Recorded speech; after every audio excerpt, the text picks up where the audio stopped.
পেশায় কি করছেন আপনি? এখন আমি মানে সে অর্থে তেমন কিছু করছেন না, হাউস ওয়াইফ। ওকে, ঠিক আছে। এই অনুষ্ঠানটা শুনেই কি আপনি এখানে এসেছেন জীবন গল্প বলার জন্য, নাকি কারোর দ্বারা অনুপ্রাণিত হয়েছেন, বা কি আসলে ঘটনাটা কি? অনেক আগে ভাবতাম যে শেয়ার করব, তখন আমি অনেক দূরে থাকতাম। আচ্ছা, এখন আমি ঢাকাতে আসছি, সে কারণে এই সুযোগটা নিয়েছেন নাকি? সুযোগ। তারপরেও অনেক সময় মনের মধ্যে মানে দ্বিধাদ্বন্দ্ব হয় যে আসলে কি বলা উচিত কিনা, বলা উচিত কিনা, যেহেতু এটা আমার ব্যক্তিগত জীবন, ফ্যামিলি, হ্যাঁ, পরিবারের। আচ্ছা, তারপরে আপনি কেন বলতে আগ্রহী হলেন শেষ পর্যন্ত? আমি যেটা দ্বারা ক্ষতিগ্রস্ত হয়েছি, আমার মতো অনেকেই আছে বা অনেকেই প্রতারণা হয়, কিন্তু তারা যেটা মানে অগাধ বিশ্বাস, সেই বিশ্বাস থেকে হয়তো তারা বুঝতেও পারে না যে আমি প্রতারিত হচ্ছি কিনা। আচ্ছা আচ্ছা, তো সেই জায়গাটি থেকে আপনি মানুষকে সচেতন করার জন্য আজকে এখানে এসেছেন, তাই তো? আমার বাড়ি হচ্ছে যশোর জেলার একদম প্রপারেই, টাউনেই, সদর জেলার। গ্রামের পরিবেশ হয়তো একটু আধটু ছিল, কিন্তু শহরের মতো করেই আমি বড় হয়েছি। কিন্তু যে মানে পরিবারে জন্ম করছি, আমরা হচ্ছে 2 ভাই, আমি এক বোন, আমি সবার ছোট। জি। বাবা কি করতেন? আমার বাবা বিজনেসম্যান ছিলেন। আচ্ছা। বড় ভাই যখন মানে বড় ভাইয়া কি জিনিস সেটাও আমি বুঝি না, যেটা আমার ভাই আমার থেকেও 10 বছর থেকে, আমাকে যখন 4 বছর বয়স, তখন সবাই যখন মানে স্কুলে যেত, আমি হয়তো তাদের পিছ ধরে স্কুলে চলে যেতাম। আচ্ছা। আমাকে ভর্তি তখনও করে নাই। আচ্ছা, ওকে। তখন আমার 4 বছর বয়স। তো তাদের সাথে যেতাম, কিন্তু এত হেলদি ছিলাম, হাঁটতে পারতাম না। সবাই কোলে করে নিয়ে যেত। আচ্ছা। তো সেখানে সবার ওই যে পড়া শুনে শুনে মুখস্থ, আমি হচ্ছে ক্লাসে দেখা গেল পড়া বলতে বলতো আমি সব বলে দিতাম। আচ্ছা। তখন টিচাররা মানে মাকে রেখে পাঠালেন যে আপনার বাচ্চা তো সবকিছুই পারে, ভর্তি করে দেন। শুরু হলো, কিন্তু সেটা আমার শিক্ষা জীবন শুরু হলো মাদ্রাসা দিয়েই। তো মাদ্রাসায় পড়া শুরু করলাম 4 বছর থেকেই, এভাবেই ক্লাস 5-এ যশোর জেলার একটা বৃত্তি ছিল, সেই বৃত্তিও পেলাম। আচ্ছা। এবং মাদ্রাসা বোর্ডে হচ্ছে আরেকটা বৃত্তি হতো। আচ্ছা। তখনও আমি ট্যালেন্ট পুলে 3rd হই। বাহ, তো ভালো স্টুডেন্ট ছিলেন বোঝা যাচ্ছে। হ্যাঁ, আমি বরাবরই ভালো ছিলাম। 8-এ পড়ি, তখন থেকে আমার বাবা মানে কিছুটা অসুস্থ ছিলেন, আচ্ছা। বিজনেস করতেন, এবং তখন তো অনেক দূরে দূরে যেতেন, সিলেটে যেতেন, চিটাগাং, ইন্ডিয়া, যেহেতু মোটর পার্টসের ব্যবসা ছিলেন। জি। তো সেখানে অনেকবার হচ্ছে ডাকাতি হয়, এরকম ডাকাতি অনেকবার হয়েছে, তাকে অজ্ঞান করে দেওয়া হয়েছে, মানে বিভিন্ন পয়জন বা এরকম টাকার শোগে এক প্রকাশে মানে অসুস্থই হয়ে পড়ে আপনার বাবা? আমার বাবা। ওকে। তখনও সেই ওই সময় 99 সালে মানে আমি সবাই যাও একটু বুঝতো, আমি একটু মানে পড়াশোনাটাই ওইটাই ভালো বুঝতাম, আর কিছু আমার মধ্যে বাড়তি কিছু আমার মধ্যে ছিল না। আচ্ছা। বাবা অসুস্থ, আমাদের তখন থেকেই মানে আর্থিকভাবে ক্রাইসিস তৈরি হয়, শুরু হয়। পরে যখন ক্লাস 9-এ উঠলাম, তখন হচ্ছে হঠাৎ আমার বাবার মানে কি হয়েছে সেটাই ডাক্তার হচ্ছে বুঝতে পারে নাই। শেষ অবধি হচ্ছে তার মানে বিজনেস থেকে সমস্যা হওয়ার পরে যখন গাড়িতে করে আসে, ইঞ্জিনে কাছে বসছিলেন, যে গরম ভাপে তার পায়ে একটা ফুসকা উঠছে। আচ্ছা। সেই ফোসকা থেকে এই পর্যন্ত মানে গ্যাংগ্রিন জাতীয় কি হয় না, ও হাঁটু পর্যন্ত খিচুনি হয়, এবং একটু মনে করেন পচে যাওয়ার মতো অবস্থা হয় এই হাঁটু পর্যন্ত। আচ্ছা আচ্ছা, কি ডায়াবেটিস ছিল কিনা ওনার? ডায়াবেটিসটা তো তখনও আমরা বুঝি না। ওকে ওকে। ডাক্তারও, এবং আমরা সবসময় দেখাইছি তাকে ভালো ডাক্তার, এবং সিএমএস এর লেফটেন্যান্ট কর্নেল এরকম যারা আছেন ভালো, তারাও ওষুধ দিয়ে যাচ্ছেন, কিন্তু কোনোভাবেই তো শরীরের ঘাও সারছে না, পার এটাও সারছে না। আচ্ছা। এক প্রকার যখন মানে প্রচুর খিঁচুনি শুরু হলো, ডাক্তার বলল যে আমার সব ট্রিটমেন্ট শেষ, এখন আপনারা একটাই পরীক্ষা করে দেখতে পারেন যে ডায়াবেটিস তার আছে কিনা। সব ট্রিটমেন্ট শেষ হওয়ার পরে? হ্যাঁ। এটা কেমন ডাক্তার হলো আমি ঠিক বুঝলাম না। ওকে। যখন ডায়াবেটিস তাকে চেক আপ করাতে নিয়ে যাওয়া হলো, তখন তার ডায়াবেটিস ধরা পড়ল 40। 40? জি। বুঝতেই পারছেন ট্রিটমেন্ট কি হয়েছে। হ্যাঁ, বা ট্রিটমেন্ট কেন কাজে লাগেনি আসলে। হ্যাঁ, 40 যখন ধরা পড়ছেন, তখন তার একটা কিডনি অলরেডি শেষ। ওহো। তখন হাসপাতালে ভর্তি করা হলো যশোরেই। তারা বলল যে আমরা পারবো ওই মুহূর্তে। একদিন রাখার পরে বললেন যে এই মুহূর্তে যদি রুগী না নিয়ে যাওয়া হয় বারডেমে তাহলে তাহলে এই বাঁচানো যাবে রুগী না। আজকের মধ্যে বাঁচানো আর সম্ভব না, কারণ আমাদের সাপোর্ট দেওয়ার মতো কোনো মেশিন নাই। আচ্ছা, তো আত্মীয় স্বজন যারাই বড় বড় আছেন সবার কাছে পরামর্শ নেওয়া হলো। জি, তা সবাই তখন হচ্ছে আর্থিক ভাবে হয়তো ভেবেছিল যে সাহায্য করতে হবে, এজন্য কেউ আসলে পাশে আগ্রহী না। থাকেনি। হ্যাঁ, নিয়ে আসলে বারডেমে টানা 2 মাস পা হচ্ছে অপারেশন করা হলো, শুধু হাড়টা বাকি ছিল, তার মাংস ছিল না, উর থেকে মাংস কেটে তার পায়ে লাগানো হয়েছিল। ওহো, পিত্তথলিতে পাথর ছিল, সেটা অপারেশন করা হলো, কিন্তু কিডনি একটা তো নষ্ট হয়ে গেল, আরেকটাও অর্ধেক। যাওয়া অবস্থা। ডায়াবেটিস তো কিডনিটা আর মানে অপসারণ করা যায় না। তারপরও মনে সান্ত্বনা দেওয়ার জন্য ইন্ডিয়ায় নিয়ে যাওয়া হলো, পরে ফেরত। তার 1 বছর পরেই আমার আব্বু মারা গেলেন। ওকে ওকে, তখন ক্লাস 10-এ পড়ি আমি।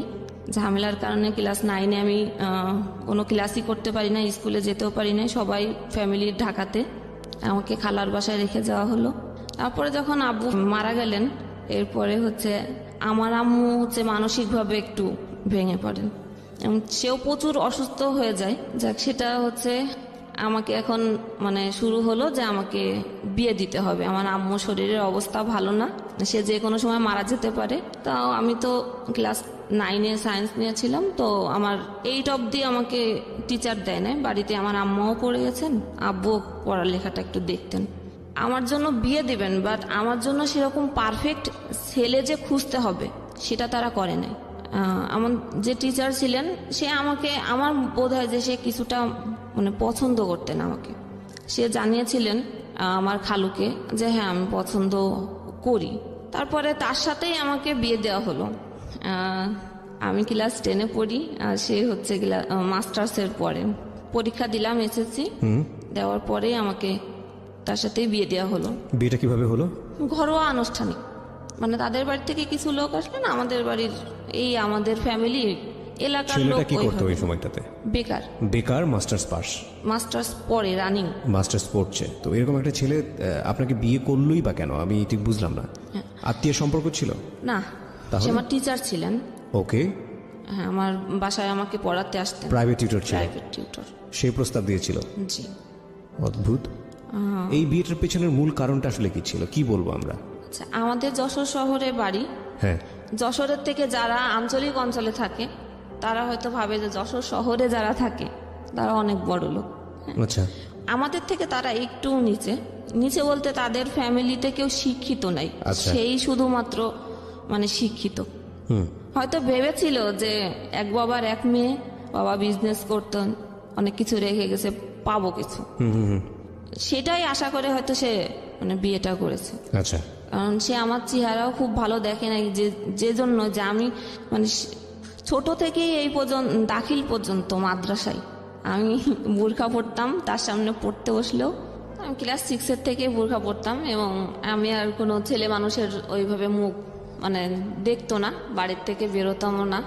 এবং যখন টিচারের সামনে পড়তে বসতাম, প্রাইভেট টিউটারের সামনে, সেখানেও বোরখা পরে মুখ ঢেকেই পড়তে বসতাম। আচ্ছা, সবাতে সে আমার শুধু হয়তো চোখটাই দেখতে পেত, আচ্ছা। তার মনের ধারণাতে যে আমি অনেক সুন্দরী, সেই হিসেবে হয়তো মানে সে সে কখনো দেখেইনি না বিয়ের আগে? আমাকে দিয়ে দেখে নাই, আগে চেহারা দেখে নাই। আচ্ছা আচ্ছা, এবং আমার ফ্যামিলিতে আমার মা হচ্ছে খুবই মনে করেন যে পর্দানশীল। ইসলামী মাইন্ডের, আচ্ছা আচ্ছা, যেহেতু রক্ষণশীল বলেন, মহিলা হ্যাঁ। যেটাকে বলে। জি। আমাদের বাড়িতে আগে থেকেও টিভি ছিল না, এখন অবধি পর্যন্ত টিভি আমাদের বাড়িতে ঢোকে নাই। ওকে, তার ধারণা টিভি দেখলে খারাপ হয়ে যায়। ওকে ওকে। এবং গান টানও সে শোনা পছন্দ করে না। এই যাই হোক, আমি যখন ক্লাস 5-এ পড়ি, আমার বড় ভাই তখন ঢাকাতে চলে আসছেন। আচ্ছা, সে চলে আসছিলেন, তার কোনো খোঁজ খবর নেই। পরে আমি যখন ক্লাস 8-এ পড়ি তখন জানতে পেরেছিলাম যে ভাইয়া বিয়ে করছে Okay. ঢাকাতে। ফ্যামিলি চলতো কিভাবে তাহলে? যে বাবার বিজনেস, আর আমার আম্মা ঘরে টিউশনই করতেন। এইটা দিয়েই সংসার চলতো? জি। ওকে, এর মাঝখানে আপনার বিয়ে হয়ে গেল, হ্যাঁ, আমার ক্লাস এবং আপনার মতামত নেওয়ারও প্রয়োজন মনে করেন? না, আমি অনেকবার নিষেধ করেছিলাম। মানে সে আমার স্যার, ঠিক আছে, হ্যাঁ, সে পড়াশোনায় ভালো স্টুডেন্ট, সেটাও ঠিক আছে, কিন্তু আমার তো বিয়ের বয়স হয় নাই। আচ্ছা। এবং আমি বরাবরই যখন ভালো স্টুডেন্ট, তখন আমার হয়তো একটা স্বপ্ন ছিল আমি ভালো কিছু করবো ভালো ভবিষ্যতে। কিছু হব।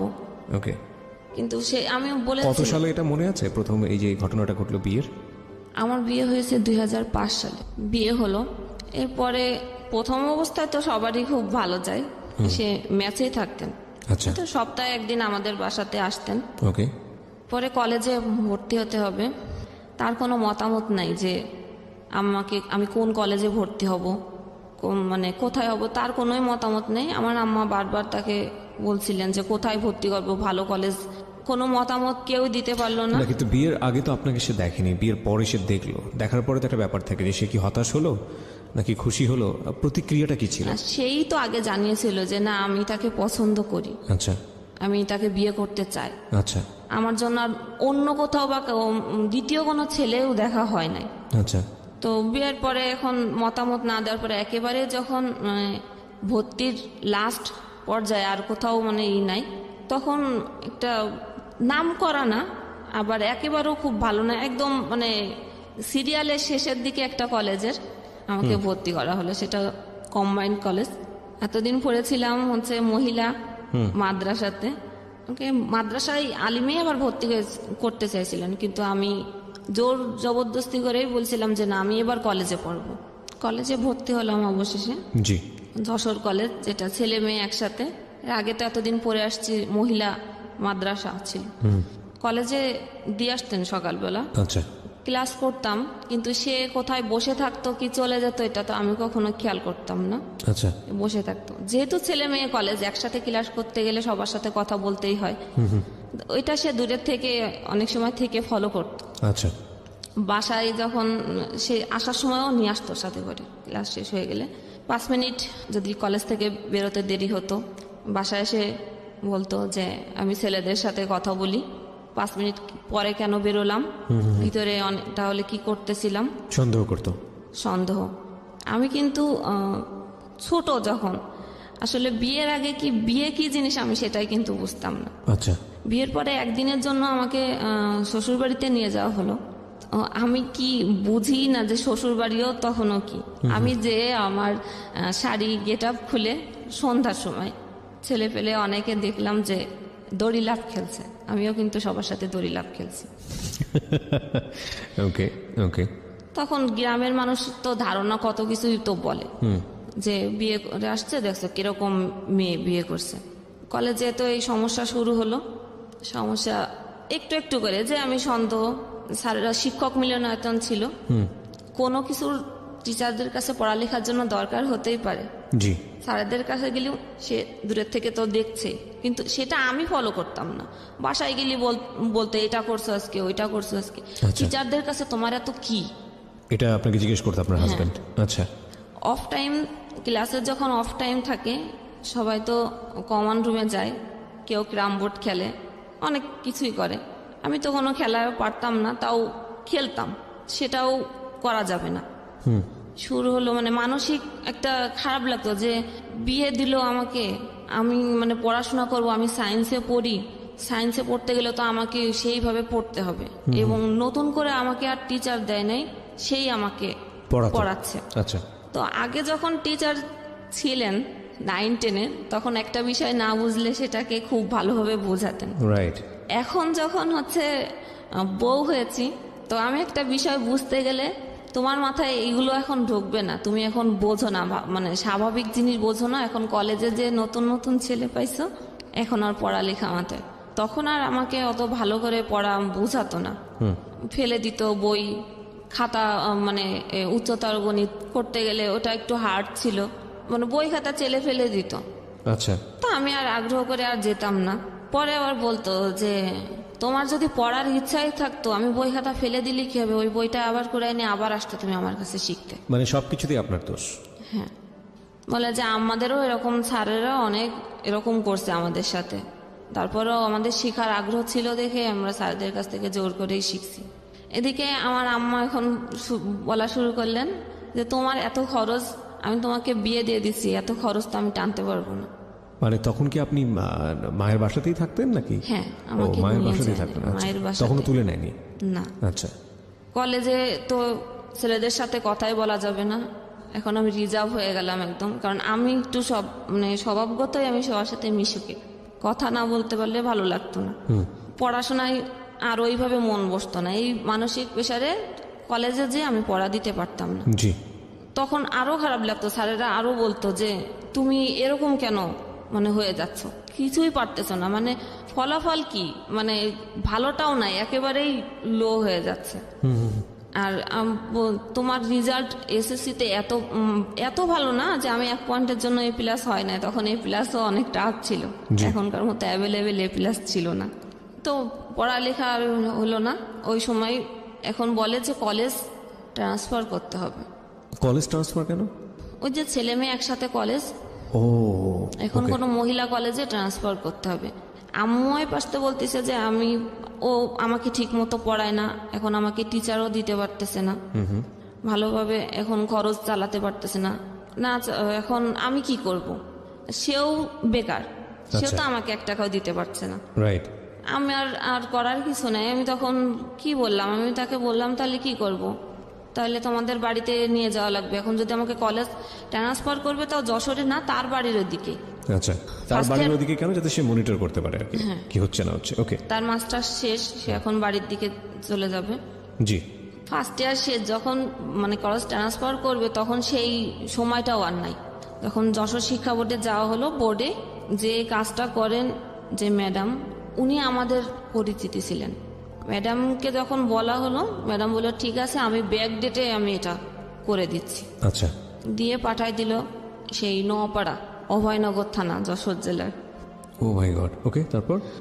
সেখান মানে অভয়নগর যে বাজার, তার থেকেও আমার শ্বশুরবাড়ি আরো 2 কিলো ভিতরে ভ্যানে করে যেতে হতো। মানে এই শহর থেকে একেবারে গ্রামে চলে গেলেন? একেবারে গ্রামে। এটা কি জীবনের প্রথম গ্রামে যাওয়া? জি। ওকে, তারপর? এখন সেখানে গিয়েছি, তাদের ধান চাল, আমি তো কখনো ধান চালের কাজ আমাদের এলাকাতেই ছিল না, জি, করিনি।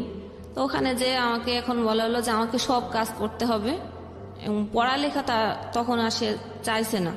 নামে মাত্র সে ওইখান থেকে আমাদের বাড়ি থেকে দূরে সরাই নিয়ে আসছে, যাতে সে হচ্ছে মেনটেন্স করতে পারে তার মতো করে।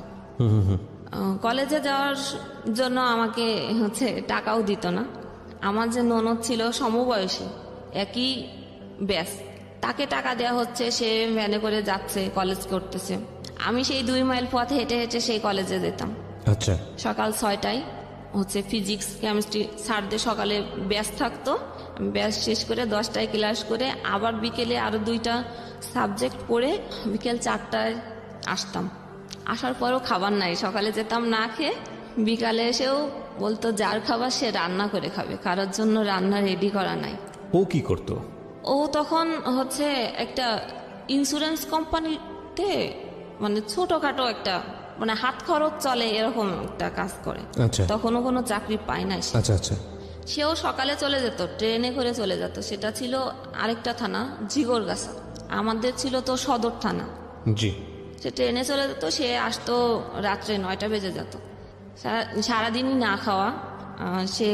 তারপরে এসে ধানের কাজও আমি করতাম, মেশিনে যে ধান মাড়ায় পা দিয়ে, মেশিনে মানে ধান ছুটানোর যে মেশিনটা আছে। ওকে, বুঝতে পেরেছি। এটাকে মাড়াই করা বলে। মাড়াই করে বলে। আচ্ছা, রাইট। তো ওই কাজ করে রাত্রে হচ্ছে মানে ফ্রেশ হয়ে আর খেতাম না, যেহেতু রান্না করে আমাকে খেতে হবে সবার ওই জন্য, ইচ্ছাটা করতো না। ওই ইচ্ছা আর হতো না। আর ওই রকম সারাদিন পরে এসে পড়ালেখারও আর শরীর তো ক্লান্ত, কোনোভাবেই মনোযোগ আসতো না, খুব স্বাভাবিক। আর সে যে রাত্রে আসতো, তার খাবার তার মা হচ্ছে রেডি করে রাখতেন, সে এসে ঘরেই খেতেন, সবাই শুয়ে পড়তো। সে যখন আসতো, গ্রাম তো 8টা 9টার দিকে সবাই শুয়ে পড়ে, রাইট। সে এসে খেত, কিন্তু সে একবারও আমাকে মুখের কথা জিজ্ঞেস করতো না যে আমি আসলে খেয়েছি কিনা। ও মাই গড, এটা কিভাবে হয়? এভাবে গেল 2nd ইয়ার। পড়ালেখা তো হচ্ছে না, কারণ সায়েন্সের সাবজেক্ট পড়তে গেলে অনেক পড়া লাগে, অনেক ভিতরে কোনো কিছু না জানলে আমি তো লেখার মতো কোনো পরিস্থিতি নাই। টেস্ট পরীক্ষা হলো, টেস্টে ফেল করলাম, কোনোভাবে পরীক্ষা দিতে দিবে না। তারপরেও মানে জোর করে এই স্যারদের বলে যে আমার তো এই পজিশন, এই অবস্থা, আমি এরকম একটা সিচুয়েশনের মধ্যে এখন আমি কি করব। রাজি করানো। আর আমার তো খেতেই পেতাম না, তার বাদেও তার বাবা আমাকে বলতো যে আমার ছেলে তো চাকরি করে না, তোমাকে খেতে দিব, এই খরচটা কেন, কে তোমাকে যে নিয়ে আসছে সে তোমার খরচ দিবে, নাই তোমার বাবার বাড়ির থেকে তোমার খরচ দিবে। আচ্ছা। এই যে 3 মাস ধরে রইছো, এই 3 মাসের যে খরচ আর খাবার খরচ তোমার মাকে বলবা যে দিয়ে যেতে। তো আমার যে নাস্তার যে খাবার, যে বিস্কুট টিস্কুট সকালবেলা, সেটাও কিন্তু আমার মাই দিয়ে যেতেন। তো সেটা খেলেও কথা হতো যে একা একা খায়, দেয় না। কিন্তু না, আমার সামনে সকালে আমার শ্বশুর শাশুড়ি থাকলে আমি তাদের বাটিতে করে দিতাম। গ্রামের মানুষরা আসলে সকালে চা বিস্কুট তো এভাবে খায় না। জি, তারা ওই সকালে উঠে ভাত রান্না করে, 3 বেলায় ভাত খায়। হ্যাঁ, দুপুরবেলা কোনো কাজ থাকে না, তারা দুপুরবেলা এই মাঠের এইগুলো কাজ সারে জি। আবার যে সন্ধ্যার পরে রান্না করে। রাইট। দুপুরের খাবারটা সাধারণত ওই সকালবেলাতে যে যেটা রান্নাটা রান্না হয় ওটাই ওটাতেই হয় হয়। দুপুরে। মানে তারা কাজ করলে তো 3 বেলা রান্না করলে তার সব কাজ করতে সম্ভব না, পারে না। সম্ভব না, রাইট। তখন এইগুলো সেও আর কিছু বলতো না যে তারা এরকম করতেছে আমার সাথে।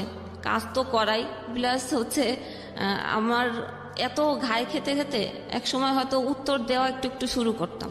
এর আগে আমি এত কথা বলতাম না, যে যা বলে যাচ্ছে মুখ বুঝে আসি। একটু একটু করে রিপ্লাই আসা শুরু করলো। হ্যাঁ, যখন রিপ্লাই করলাম, তো একদিন আমার শাশুড়ি আমার ননদ মিলে আমাকে অনেক মারলো।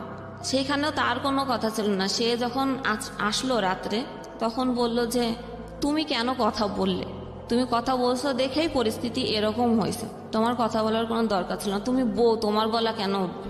তারপরে পরীক্ষা দিলাম, টেস্টে তো ফেল করলাম।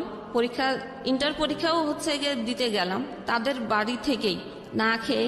ফিজিক্স পরীক্ষা ছিল যেদিন, আমি হচ্ছে 3 দিন না খাওয়া, আচ্ছা বোর্ড পরীক্ষা। আচ্ছা।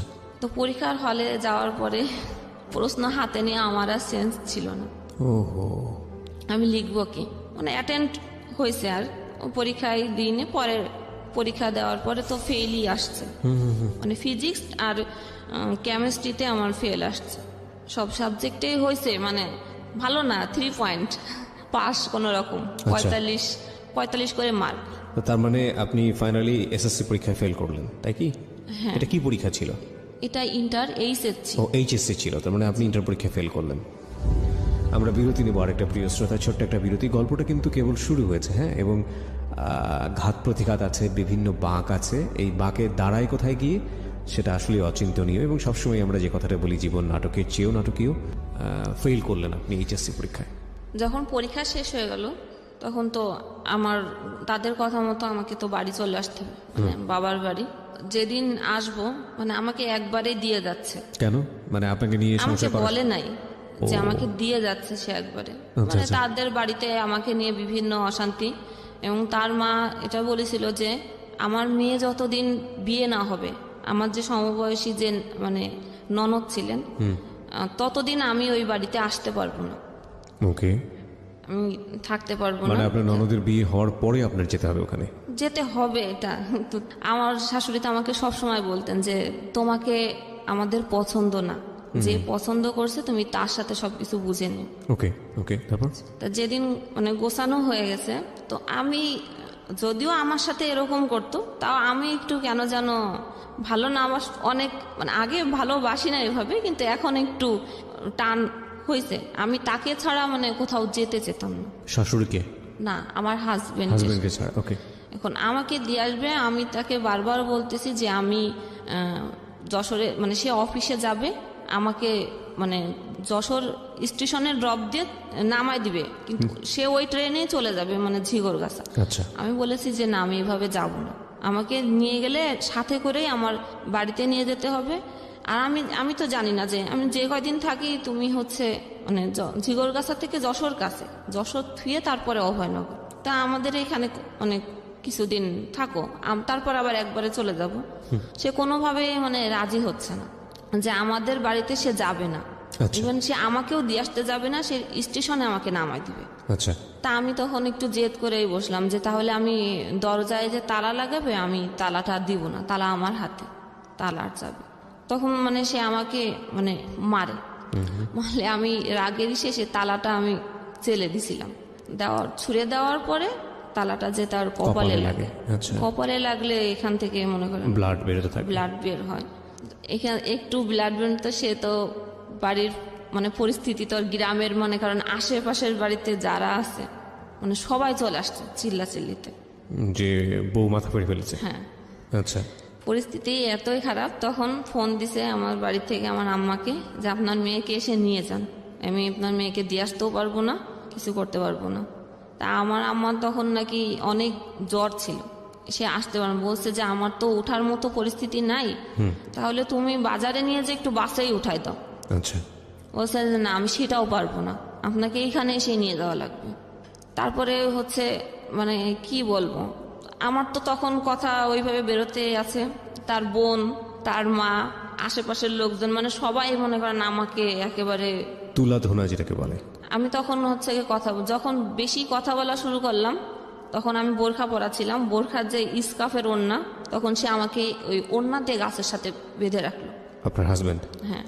এরপরে আমার এত মানে সিরিয়াস অবস্থা শুরু করলো, আমার মা আসতে ওই অসুস্থ অবস্থায় বাধ্য হলো। তা আমার আম্মা এসে একটা কথাও সে বলে নাই যে কি হয়েছে বা কেন হলো, কি জন্য হলো, সে কোনো কথাই বলে নাই। আমার ব্যাগ গোছানো ছিল, এসে আমার আম্মাও ব্যাগটা নিয়ে বলতেছে যে চল। আর কিছুই তাকে মানে তাকেও বলে নাই তার, কিন্তু তারা তো সেই চিল্লাচিল্লি করতেছে, আমার মা কোনো কথা বলতে চায় নাই। তো যাওয়ার সময় তাহলে বলতেছে যে আমার বাড়ির থেকেই মানে ফার্নিচার দিয়েছিল, জি, ওই তোষক বালিশ এইগুলো চেলে ফেলে ফেলাই দিচ্ছে যে এইগুলোও নিয়ে যান, কিছুই লাগবে না। ওকে। আমার কোনো কথা না বলে শুধু বই খাতাগুলো বস্তার মধ্যে ভরে নিয়ে চলে আসলেন। এরপরে আসি যশোরে, আমার সাথে টোটাল আর 7 মাস কোনো যোগাযোগ নেই। ইন দ্য মিন টাইম কি মা আপনাকে জিজ্ঞেস করেছে যে কি হয়েছে কিনা বা কোনো সমস্যা? হ্যাঁ, জিজ্ঞেস করছে যে এরকম কথা কাটাকাটি হয়েছে, বা আমি তাকে সাথে নিয়ে আসতে চাইছি, আসতে চাই না দেখে আমি তালাটা আসলে ওকে মারার উদ্দেশ্য দিই নাই, আমি রাগ করে দিয়েছিলাম যে কপালে লেগে গেছে। বাড়ি আসলাম, কোনো যোগাযোগ নাই। এর মধ্যে হচ্ছে সে হচ্ছে ঝিগরগাছাতে শুনলাম বাসা নিছে। আচ্ছা। ফার্নিচার যেগুলো আমার বাড়ি থেকে দেওয়া হয়েছিল ওইগুলোই সে নিয়ে যে ঝিগরগাছাতে বাসা নিয়ে সে একা একা ওইখানে থেকেই অফিস করে। আমার তো হচ্ছে রেজাল্ট বেরোলো, তো বললাম ফেল। এরপরে তো আমাকে আবার পড়া শুরু করতে হবে, কলেজ তো সেই দূরেই পড়ে গেল। এখন আবার কলেজ কাছে হচ্ছে না। হ্যাঁ, এখন তাদের বাড়িতে তো আর থাকার পরিস্থিতি নাই, এখন আমাকে দেওয়া হলো কলেজের হোস্টেলে। ওখানে থেকে পড়া শুরু করলাম আবার, কিন্তু তাও হচ্ছে পড়ায় আর মন বসতো না, সবসময় মাথায় এগুলোই কাজ করতো যে কেন হলো। আর এগুলো তো হওয়ার মানে চিন্তাও করেননি আপনার না, লাইফে? কারণ আমি যে পরিবেশ থেকে বড় হয়ে পর্যন্ত আসছি, এরকম কোনো হওয়ার তো কোনো মানে আশাও করা যায় না। আর তাকে তো দিয়েছে শুধু সে শিক্ষিত, এটা দেখেই তার সাথে আমার বিয়ে দিছে। তারপরে পড়া শুরু করলাম, পড়ায় যখন মন বসতো না, তখন আমার এই অবস্থা খোঁজ নিত না টোটাল। তখন আমার আম্মা হচ্ছে ওই যে বললাম যে একটু হুজুরি মন মানসিকতা, তো সে একজন হুজুরকে দেখাইছিলেন যে আমার মেয়ের তো এরকম সংসারের এই অবস্থা, তা কোনো ব্যবস্থা করা যায় কিনা। তো তারা দেখে দেখে বললেন যে এটা তার শ্বশুর বাড়ির থেকে এরকম জাদুটোনা করে না, এরকম কিছু করছে, এই কারণে তার মানে রাখবে না দেখে এগুলো করছে যাতে সংসার না হয়। ঠিক আছে, পড়লাম। এখন হোস্টেল থেকে বাইরে বেরোলেই ওদের এলাকার লোকজন যখন দেখতো, তখনই হচ্ছে এই ফোন দিয়ে রাস্তায় করে বেড়াচ্ছে, কিন্তু কিছুই করতাম না। পরীক্ষা দিলাম, তার মধ্যে আমি তার সাথে এই সময়টাতে কোনো যোগাযোগ নেই হাজবেন্ডের সঙ্গে? যোগাযোগ নাই, যখন বাড়িতে থাকাকালীন যোগাযোগ নেই। যখন হোস্টেলে দেওয়া হলো, তারপরে আমি আমার রুমে যে মেয়ে ছিল তার কাছ থেকে ফোন নিয়ে আমি তার সাথে যোগাযোগ করেছিলাম। যোগাযোগ করে আমি যোগাযোগটা কেন করলেন? কেন জানি মনে পড়তেছিল, মানে ওকে খুব মিস করছিলেন। হ্যাঁ। ওকে। 7 মাস পর? 7 মাস পর। সে কিন্তু কখনো যোগাযোগ করে নাই, তখন কিন্তু আমাদের বাড়িতে ফোন আছে, আমার ভাইয়ের ফোন আছে। রাইট। তো এই 7টা মাস জীবনের কি মনে হচ্ছিল, মানে সবচেয়ে কঠিন সময় ওইখানে? না, কঠিন মনে হতো না, এজন্য যখন আমি মনে করতাম তখন আমার ওই কষ্টের স্মৃতিগুলো সামনে যখন ভেসে উঠতো, তখন ভাবতাম যে না থাক, ও আমার সাথে এটা করছে, আমি কেন ফোন দিব।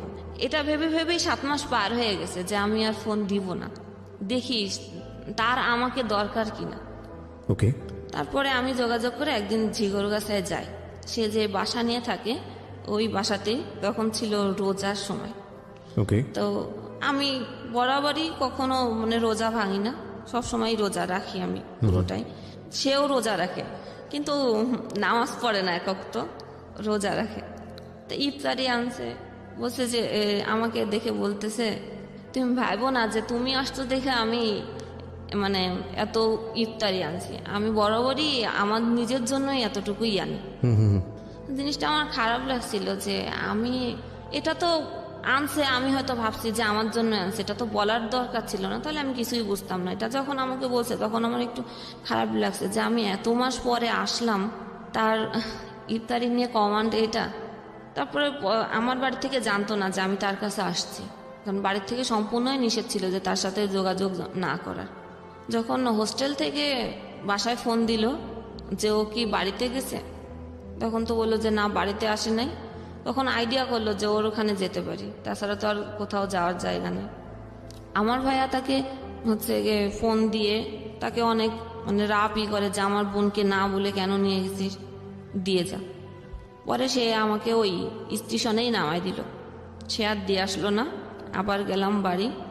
এই যোগাযোগ হওয়ার পরে আমি তার সাথে তাকে এবার দেখার জন্য আকুল হয়ে থাকতাম বাড়িতে বসে, যে না আমি ওর কাছে যাবই। এই যাওয়াটা কতদিন পরে? 7 মাস 7 পরে। মাস পরে। এবং সেটা শুধুই আপনার নিজের ইচ্ছা, ও কোনো না, যোগাযোগ করেনি? ওর যোগাযোগ এবং আপনার করেনি। ভালো লাগা থেকে মানে ওর প্রতি একটা মায়া বা ভালোবাসা তৈরি হয়েছে সেখান থেকে? সেখান থেকে। তারপরে পরে যে বললাম রোজার সময় গেলাম, ইফতারি আনার পরে আমাকে যে এটা বললো যে এটা তুমি না থাকলেও আমার নিজের জন্য এতটুকুই, তুমি আসছো দেখে যে তোমার জন্য যে বেশি কিছু নিয়ে আসছি এটা কিন্তু না। ওটা শোনার পরে আমার একটু মানে মনের আঘাতই লেগেছিল যে আমি 7 মাস পরে আসছি, তার ভিতরে কোনো খুশি বা কি। এবং এগুলো তো বলার দরকার নেই, তাই না? একটা সাধারণ মানুষকে আপ্যায়ন করলেও তো যেভাবে করা উচিত সেখানে এই ধরনের কথা হ্যাঁ, বলা আমার উচিত কথা হলো যে তুমি যদি আমার জন্য নাও এনে থাকতা তাও তো এটা বলার দরকার ছিল না। তারপরে আমার বাড়ি থেকে জানতো না, আমি তার না জানাই চুরি করে আসছিলাম তার কাছে, কারণ আমার বাড়ির থেকে নিষেধ ছিল। আবার বাড়িতে গেলাম, তারপর ওইখান থেকে আবার হোস্টেলে চলে যাওয়া হলো। হোস্টেলে ওইভাবেই স্বাভাবিক চলতেছিল। এখন তার সাথে টুকটাক মানে কথা হয়, ওই রুমমেটের মোবাইলে ফোন করে, ওইখান থেকেই মানে কথা বলি। ওই সময়টাতে কি বলছিলেন, মানে আবার নতুন করে একসাথে সংসার শুরু করবেন? হ্যাঁ, তার মধ্যে যে তার কথা হলো যে বাবা মাই হচ্ছে আমাদের দুইজনের মধ্যে বড় ফ্যাক্ট। তোমার মাও একটা ফ্যাক্ট আর আমার মা বাবাও একটা ফ্যাক্ট। আমরা তো দুইজনের জায়গা থেকে ঠিকই আছি। আর আমি তোমার সাথে যা কিছু করেছি আমার বাবা মায়ের জন্য আমি তোমাকে কিছু করতে পারি নাই, কারণ তাদেরকে অখুশি করব কিভাবে। এই কারণে আমি সবসময় নীরবতা পালন করতাম, ভাবতাম যে হয়তো এটাও হতে পারে।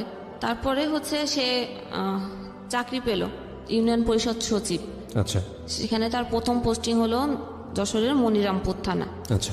সেখানে সে বাসা নিল, আমি তো হোস্টেলেই আছি। আমাকে বলল যে এরকম আমি বাসা নিচ্ছি, আমার বাসায় এসে দেখে যেও। আচ্ছা ঠিক আছে, একদিন যাব। আমাকে ঠিকানা দিল যে এরকম এরকম। তো একদিন সকাল বেলায় আমি মানে বৃহস্পতিবার হলে সবাই বাড়ি চলে যেত, তা আমিও বৃহস্পতিবার বাড়ির নাম বলে আমি রওনা দিয়েছি।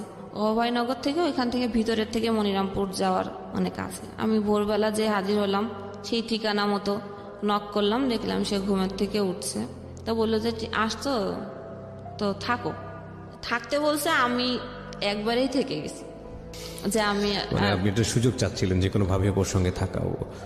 যেহেতু আমার বাড়ি থেকে যে বারবার বলতেছে যে তোমার খরচ, পড়ালেখার খরচ তো কে বেয়ার করবে, এমন সে চাকরি পাইছে, তাকে বলো। থাকলাম সেখানে। সেই যে মানে আমাকে আনার আগে যে ফোনে যেই কথা যে যতটুকু ভালোভাবে যে আমরা আবার এক হব, বা যেই ভালো যে আমাদের কোনো আমরাই ঠিক আছি, বাবা মার ফ্যাক্ট ছিল, কোনো সমস্যা না, থাকলাম। সেই পুরনো এগুলো আবার নতুন করে আবার শুরু হলো। এর মধ্যে আমার তো ইন্টার পরীক্ষা সেকেন্ড টাইম দিব। সেকেন্ড টাইম আমি আমার মতোই পড়েছি, তার কাছে হেল্প নিয়ে নাই। ওই যা আগে পড়া ছিল সেটা নিজে নিজে পড়েছি। ওইখান পড়ার পরে আমি পরীক্ষা ওর ওইখান থেকেই আমি ওই অভয়নগর যে পরীক্ষা দিতাম। 2টা পরীক্ষা, তো 2টা পরীক্ষা দিয়ে ওখানে থাকলাম। সেই একই অবস্থা, টর্চার, মারধর। তারপরে একদিন আমাকে কি মনে হলো যে শবে বরাত, চলো শবে বরাতে একা একা নামাজ পড়বা, তোমাকে দিয়ে আসি যশোরে হচ্ছে খুব ভালোভাবে এত মিষ্টি করে যে দিয়ে আসলো আমাকে। আমের সময় ছিল, আম টাম কিনে দিল। ওই যে দেওয়ার পরে আর কোনো যোগাযোগ নেই। আমাকে বললো যে সে যে তুমি হচ্ছে সুজির বরফি বানাও, আমি সন্ধ্যার সময় আসবো। সেই সন্ধ্যা আর হয় নাই, সে আর আসলো না। তাকে ফোন করা হলো, হ্যাঁ, সে কোনোভাবেই বললো যে না আমি যাব না তোমাদের বাড়িতে, গেলে তোমার মা এসেই বলে আমি যাব না, তুমি এখানেই থাকো, তোমার আমার বাসায় আসার দরকার নেই। সে বলছে, সে সকালে দিয়ে আসছে। ওইটা বলার পরে আমি ওই সময় বলার পরে আমি তখনই আবার বাসে উঠে চলে গেছি এখানে। ওকে। সে অফিস থেকে ফিরে এসে দেখে আমি বাসায়। কি ব্যাপার, তোমার না বললাম যে তুমি আসবা না এখানে, তোমার রেখে আসলাম, তুমি কেন আসলে? এই আবার শুরু হলো। তারপরে আমার মাকে একদিন ডেকে নিয়ে আসলো, আমার মাও এসে আমাকে নিয়ে যেতে পারে নাই, আমি যাই নাই। তারপরে হচ্ছে আমি মানে এমন সিচুয়েশন তৈরি করলো যে আমি একাই মানে চলে গেলাম বাড়িতে। যাওয়ার পরেও আমার আম্মু দেখলো যে না আমি মানসিকভাবেই মানে খুব তখন হচ্ছে আমার খাওয়া দাওয়া বন্ধ হয়ে গেল, গলায় খুব ব্যথা। কি হয়েছে, ডাক্তারের কাছে নিয়ে গেল, ডাক্তার বলল যে গলায় ইনফেকশন হয়েছে, ওষুধ দিল, কিছুতেই যায় না, পানি ছাড়া আর কিছুই খেতে পারি না। এত অবস্থাই হলো, তাকে বারবার বলা হলো, সে আসলোও না, দেখতেও আসলো না, খোঁজও নিল না। না নেওয়ার পরে এখন অবস্থা করুণের দিকে যাওয়ার পরে আমার কাকা হচ্ছে আসলেন, সে একটা হুজুরির কাছে নিয়ে গেলেন। নেওয়ার পরে ওইখানে অনেক টাকা পয়সা নিছে। নেওয়ার পরে উনি ওইখানে দেখে টেকে আয়না ভারণ দেয়, দেখে উনি বললেন যে আমার শ্বশুর বাড়ির থেকে আমাকে গলায় বান মারা হয়েছে, যে আমি যাতে মানে মারা যায়। কি বললো এটা? ওই কবিরাজ। আচ্ছা, এখন এই বানটা কে মেরেছে? আমার শ্বশুর বাড়ি, শাশুড়ি, ননদ, এটা আমার বললো হাজবেন্ড, মানে সবাই বলছে যে Okay. সবাই একসাথে কাজটা করছে। আর ও হচ্ছে সংসার করতে চায় না, ওর হচ্ছে গিয়ে অনেক কিছু নেওয়ার আশা ছিল, ও সেটা পায় নাই দেখে ও আমার সাথে এরকম আচরণ করছে। এটা ওই কবিরাজ বলল। এটা আমার মার মনে হচ্ছে খুব ভালোভাবে ধরলো, মানে বিশ্বাস হলো যে না তাহলে এটাই, ওষুধ যখন কাজ করতেছে না তাহলে মনে হয় এরকম। তার ওইখান থেকে ওই লাগাতার এই জিনিস নিয়ে আসে, পানি পড়া, দোয়া লিখে দেয়, সেগুলো কি বলে যে পাখির গোস্ত কি এইসব তো বলে, ওগুলো তার আনতে পারবো না, তাহলে আপনিই দেন। এই একবারই 5,000, 6,000, 7,000-এর নিচে নিতেন না তিনি। আচ্ছা। এভাবে আমার ট্রিটমেন্ট 1 বছর করছে। তারপরে বলল যে আপনার মেয়ে মেন্টালি ভাবে ভালো নাই, আর ও যেতে চাইলো, আর আপনার ওইখানে যেতে দিয়েন না। এখন যখন মানে একটু বলতাম যে আমি যাব ওইখানে, আমি কেন আমার সাথে এটা করলো, আমি এটা শুনবই করব, আমি ওইখানে যাবই, তখন ওই যে বলছে যে আর যেতে দিয়েন না। আমি যখন জোর করলাম তখন আমাকে বাড়ি থেকে শিকল দিয়ে বেঁধে রাখা হলো, আমাকে যেতে দিবে না, কোনোভাবে যদি আমি চলে যাই। এই কারণে এরকম তার কাছ থেকে ট্রিটমেন্ট করতে হতে 1 লাখ টাকা খরচ করছে আমার মা। এই তাবিজ যে রিসে গেল, রেজাল্ট বেরোলো, গড়ে মিলে হচ্ছে বি গ্রেড, মানে 3 এরকম। এ মাইনাস আর হলো না, এ মাইনাস এক্সপেক্ট করেছিলাম যে হতে পারে, তারপরে হলো না। এরপরে হচ্ছে ফ্যামিলি থেকে বলল যে তোমার তো এখানে আর যাওয়া যাবে না, তুমি হচ্ছে গিয়ে ডিভোর্স করে দাও। আমি কোনোভাবে ডিভোর্স করতে রাজি হইনি। তারপরও বারবার আমার মা বললো যে এখানে তোমার তাবিজ করতেছে, মেরে ফেলবে, তুমি মরে যাবা, তার থেকে ভালো তুমি ডিভোর্স করে দাও। আমি ডিভোর্স করতেই চাই না। তারপরে জোর জবরদস্তি করে তাদের ফ্যামিলির থেকে ডাকা হলো, তারা আসলো অনেকে। আর আমার ছোট ভাই চাকরি করতেন একটা পত্রিকাতে, সেইখানেও হচ্ছে সবাইকে ডেকে তাদের কোনো কথা বলার স্কোপ দেওয়া হলো না। ডাইরেক্টই আমাদের বাড়ি থেকে কথা যে আমরা আর মেয়ে দিব না, সব কিছু রেডি করা আছে, কাগজপত্র, সিগনেচার হয়ে যাক। তো হয়ে গেল, আমি আমার মতে করে ফেললাম।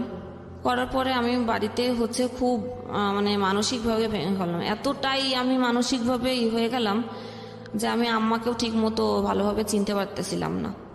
এরপরে নিয়ে যাওয়া হলো যে মানসিকভাবে যখন চিনতে পারতেছি না, কাউকে ভালো মতো কথা বলতে পারতেছি না, ডাক্তারের কাছে মানে মেন্টালি যে ডাক্তার থাকে, পাবনার ডাক্তার, যেটা হেমায়তপুর থেকে আসতেন যশোরে, সেখানে দেখানো হলো।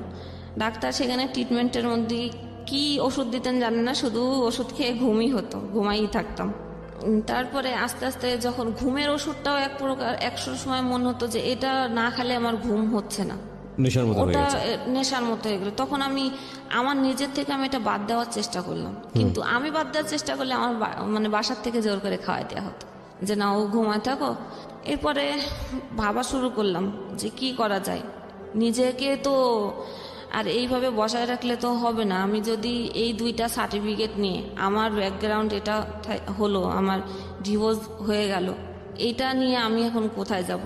এমনিতেই আমাকে পড়ার খরচ দিতেই চায় না, কোনো রকম শেষ করলাম। যেখানে এক্সপেক্ট ছিল যে ইন্টার শেষ করে আমি মেডিকেলে একটা চান্স নিব, যেহেতু আমার বান্ধবীরা সবাই হচ্ছে মেডিকেলে চান্স পেয়েছে, সেখানে ফার্স্ট টাইম ওরা চান্স পেয়েছে, আমি সেকেন্ড টাইম ওদের পিছে পড়ে গেলাম। সে তো আমি হয়তো পাবো, কিন্তু রেজাল্ট ভালো না থাকার কারণে আমার আর সেটা সুযোগ হলো না। তখন ভর্তি পরীক্ষার জন্য ট্রাই করা শুরু করলাম। আর নিজেকে এন্টারটেনমেন্ট দেওয়ার জন্য, বাড়িতে তো টিভি ছিল না, ওখানে যশোরে শুধু FM শোনা যেত 2টা স্টেশন। এন্টারটেনমেন্টের জন্য আমি রেড FM শুনতাম, ওকে, গান শুনতাম। আমার ফ্যামিলির থেকে তো এটা নিষিদ্ধ ছিল, অনেক হেডফোন কেটে কেটে ফেলে দেওয়া হয়েছে। আমি এমন একটা অ্যাডিক্টেড হয়ে গেছিলাম FM এর প্রতি যে আমি ঘুমাইতেও এই কানে সবসময় কানে থাক।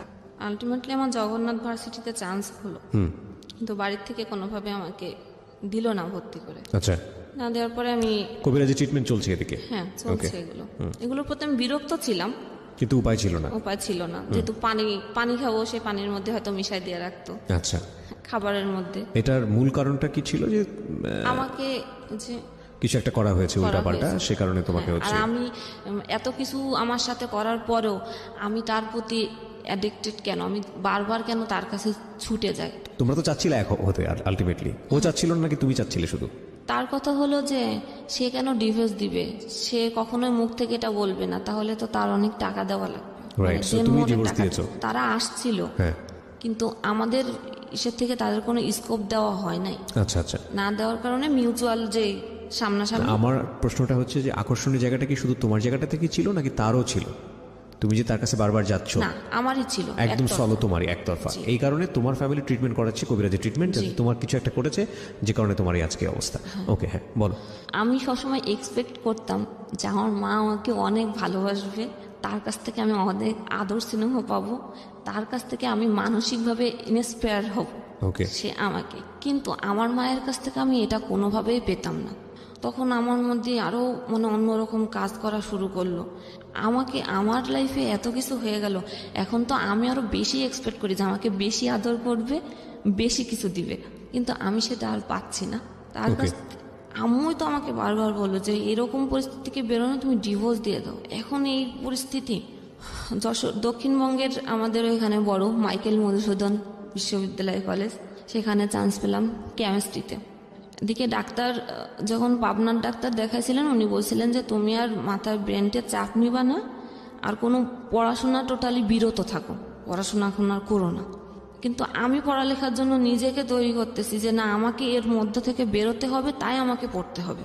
সে যে কলেজে পড়তো আমি ওই কলেজেই ভর্তি হয়েছি। মানে আপনার এক্স হাজবেন্ড যে কলেজে পড়তো? যে কলেজে সে এতদিন পড়ালেখা করেছে, আচ্ছা, আমি সেই কলেজেই ভর্তি হলাম। তো কলেজে আমি যেতে পারতাম না। আমি তখন ফোন, এরপরে আমাকে ফোন দিছে ফার্স্ট ইয়ারেই থাকতে, ওই ফোন নম্বরটা ছিল। এমন কোনো জায়গা নাই যে আমার ফোন নম্বরটা সে ছড়ায় নাই, এমন কোনো লোক নাই যে আমাকে আমি নতুন কলেজে, আমি কলেজের ফার্স্ট গেট থেকে ঢুকলে পিছন থেকে ব্যাক সাউন্ড শুনতাম খারাপ, আজে বাজে কথা বলতো। হ্যাঁ, একসময় প্রথম গেট থেকে ঢোকাই বাদ দিয়ে দিলাম, পিছনের গেটের থেকে ঢুকতাম, পিছনের গেট থেকে ক্লাস করে বেরোয় যেতাম।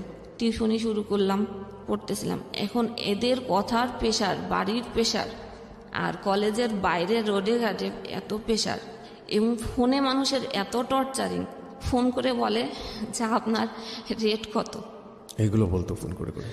এইগুলো আর নিতে তখন দেখছি যে না, আমার পক্ষে একদম ভাইরাল করে দিচ্ছে আমাকে যে আমি একটা খারাপ মেয়ে। এইগুলোর প্রেশারে আমি একদম মানসিকভাবে আরো ভেঙে পড়ি।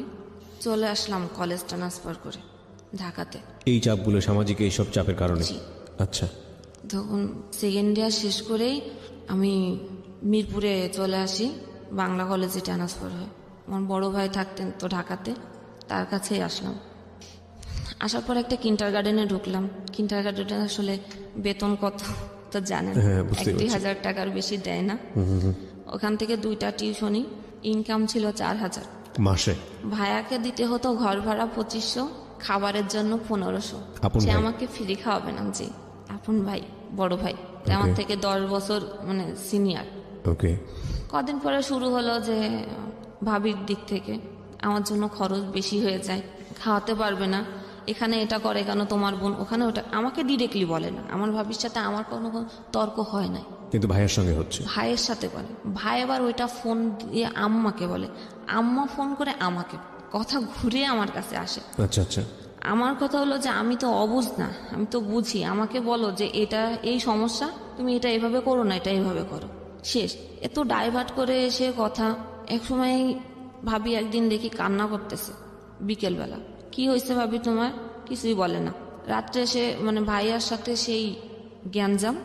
পরে আম্মু আমাকে ফোন দিয়ে বলে যে তুমি আলাদা হয়ে যাও। কেন, কি হলো? যে তোমাকে খাওয়াতে পারবে না, তোমার ভাইয়ের সংসারে অশান্তি হচ্ছে তোমার জন্য। আচ্ছা আচ্ছা। ঠিক আছে। আমাকে বই কেনার জন্য আমার খালাতো ভাই আমাকে টাকা দিয়েছিলেন 2000। তো আমি আর বই না কিনে ওই সময় হাঁড়ি পাতিল চাল টাল যা লাগে ওগুলো কিনে নিয়ে আসছি। ওইগুলো কিনে নিয়ে আসার পরে সে সন্ধ্যের সময় আসলো, রোজা, সেদিন সেকেন্ড রোজা। ভাইয়া সন্ধ্যের সময় আলাদা হয়ে গেলাম একদিন, সে একদিনে কোনো খোঁজ নিল না, তার রুমের সাথেই রুম, জি। সে খোঁজ নিল না যে আমার বোন যে আলাদা হয়ে গেল, সে কি রান্না করলো কি খেলো, কোনো কথা নেই। সন্ধ্যের সময় এসে বলতেছে যে আমাকে টাকা দে। আমি টাকা দিব মানে আমি টাকা কোথায় পাবো? সে আমাকে ওই টাকা চাওয়ার জন্য যে কথা বললাম, সে আমাকে এত মার মারলো। ছোট ভাই? আমার বড় ভাই, যে যার আচ্ছা, সাথে আচ্ছা। খায়। তো ঘরে আলনা ছিল, আলনা ভেঙে ওই কাঠ দিয়েই আমাকে মারলো। এই কানে এমন একটা থাবা মারলো যে কানের পর্দাই ফেটে গেছে। ও আর কি বলতেছে এরপরে আমি আর কিছুই শুনতে পাচ্ছি না, কারণ এক কান তো বন্ধ হয়ে যায়, আরেক কানও বন্ধ হয়ে গেছে, দুই কানে আর কিছু শুনতে পারতেছি না। ও তো আমাকে মারতেছেই। আমি মানে একদম মানে শুনতে না পারলে আমি কি রিয়াক্ট করব? আমি আর রিয়াক্ট করতে পারছি না, মারটার খেলাম। ঘর যেভাবে মানে টাকা খোঁজার জন্য একটা মানুষের ঘরে ডাকাতি করলে ঘরের যে অবস্থা করে, ও সে অবস্থা করছে ঘর। আচ্ছা। এবার ছোট ভাই তো তারাবি পড়তে গেছে, ও এসে দেখে যে ঘরের এই অবস্থা। কি হয়েছে বললাম, টাকা চাইছে, আমি দিইনি দেখে আমার সাথে এই বিহেভ।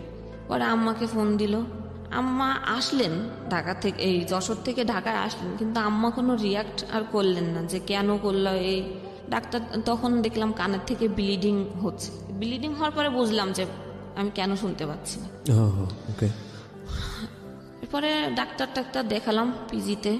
কান দেখে বলেছিল যে আর মানে পর্দা জোড়া লাগবে না, কিন্তু লেগে গেছে কোনো কারণে। ওখান থেকে এবার আমাদের বলা হলো যে বাসা চেঞ্জ করে চলে যেতে। তা আমার এক কলিগ আমাকে বাসা দিলেন, বললো যে মেয়ে কলিগ, ওনার বাসা হলো ছোট একটা রুম আছে, তুমি আমার বাসাতেই থাকো, সমস্যা নেই। থাকলাম এখানে। এবার ওইখান থেকে চাকরিও চেঞ্জ করে আমি মিরপুরেই চলে আসলাম, দারুসালাম থানার এদিকে চাকরি। এখানেও আরেকটা স্কুলেই আসলাম। 4th ইয়ার পরীক্ষা শেষ হলো। তো আম্মু বললো যে অনেকদিন তো থাকছিস, আয়।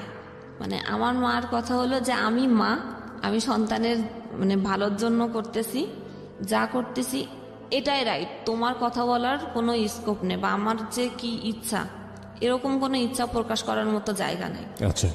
তখন আবার সেই একই ওই রকম নোংরা কথা টুকটাক বলেই।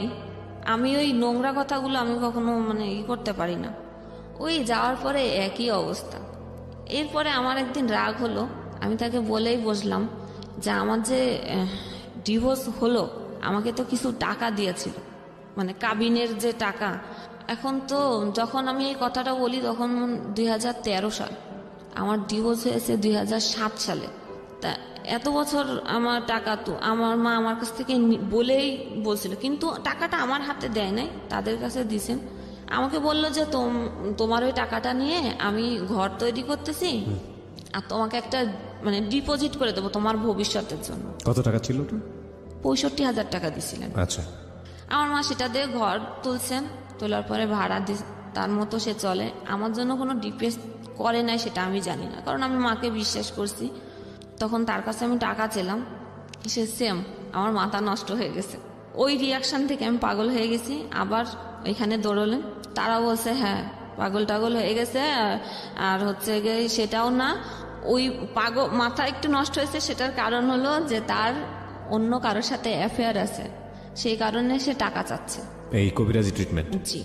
আমি আমার মাকে হাজার বোঝানোর চেষ্টা করেছি যে আমার কারোর সাথে অ্যাফেয়ার নেই, যদি সেটাই হতো তা আমি ঢাকা শহরে তো এত কয় বছর পার করে আসলাম, আমি তো অনেক কিছু করতে পারতাম। আমি সেটা করি নাই কখনো। সে শুনলো না। এক প্রকার রাগ করেই আমি বলেছিলাম, তাহলে আমার টাকাগুলো আমাকে ফিরাই দাও, এবং এই যে কত বছর আমাকে এই টাকাগুলো রাখছো সেটা লাভ সহই আমাকে দেওয়া লাগবে। এটা যখন বলার পরে সে কি করলো, আমার মাথা তো নষ্ট হয়ে গেছে, সে বাড়ি থেকে চলে গেল। আমার মা রাগ করে, যে আমার বিভিন্ন আত্মীয় স্বজনের কাছে যে বলল, এবং কবিরাজের কাছে তো আগে গেছেই, বলেছে যে আপনাকে টাকার জন্য আপনার মেয়ে আপনাকে মেরেও ফেলতে পারে। আমার মার মনে ভয় ঢুকে গেল। ও মাথা যখন খারাপ হয়ে গেছে তখন মনে হয় সত্যি সত্যি হচ্ছে কি আমাকে মেরে ফেলতে পারে। সে আমার থেকে দূরে থাকে, রান্না করে খায়। আমাকে কখনো একবারের জন্য আমার মা বলে না যে আমি তো খাচ্ছি, তুই তো এ ঘরে আসিস, আয় আমার সাথে মানে বসে খা। ভালো মন্দ রান্না হচ্ছে, পোলাও রান্না হচ্ছে, মাংস রান্না হচ্ছে, আমাকে কেউ বলে না একবার খেতে। ওর বলার স্টাইল অনেক বেশি হেসে হেসে বলে, এবং আমি খুব ভালোভাবে খেয়াল করছিলাম এটা এক একজনের ধরন। এই হাসিটা কি আসলেই হাসি? এই হাসিটা আসলে কান্না, অভিমান, কষ্ট, কিংবা যদি বলেন রাগ, দুঃখ, যাই বলি না কেন আসলে এক্সপ্লেইন হয় না, আপনারা নিজের জায়গা থেকে বুঝে নেবেন। হ্যাঁ বলেন তারপর। তো আমি সবসময় ভাবতাম যে মায়ের কাছ থেকে ভালোবাসা পাবো যেখানে, সেখানে আমার সাথে এরকম একটাবারও তার কি কখনো আমার জন্য ফিল হচ্ছে না, কষ্ট হচ্ছে না? আমার মার একটা কথা, আমি 50 টাকা তোমাকে দিতে পারবো না, তোমার কাজ তুমি করে নিয়ে তোমার জীবন আমি কোথা থেকে দেব? কিন্তু আমার মায়ের অ্যাবিলিটিও এমন ছিল না যে সে আমাকে দিতে পারবে না, বা আমার মা আমার ভাইদের প্রতিও ডিপেন্ডেন্ট ছিল না যে ভাইরা দিবে সেই হিসাবে তাকে চলতে হবে। ওকে। আমাদের বাড়ি হচ্ছে যশোরেই 2 তলা বাড়ি, নিচে ফ্ল্যাট ভাড়া দেওয়া। দোতলা বাড়ি আপনাদের? হ্যাঁ। তারপর ওই এইরকম অবস্থা? নিচে ফ্ল্যাট ভাড়া দেওয়া, দুই পাশে টিন শেড ঘর করা, সেখানে ভাড়া দেওয়া। এবং আমার ভাইয়াও টাকা দেয় আম্মুকে। আমার আম্মার একার খরচ তো আর আসলে অত লাগে না, সে কি আমাকে পারে না দিতে? কিন্তু সে আমি চাইলে দিচ্ছে না, কিন্তু আমি দেখতেছি যে কবিরাজের বাসায় 5,000, 6,000, 10,000ও যদি লাগে, ইভেন যদি তার ধার করাও লাগে, সেটা সে দিয়ে আসছে অন্ধবিশ্বাস থেকে। হ্যাঁ, ধার করেও সে টাকা দিয়ে আসছে।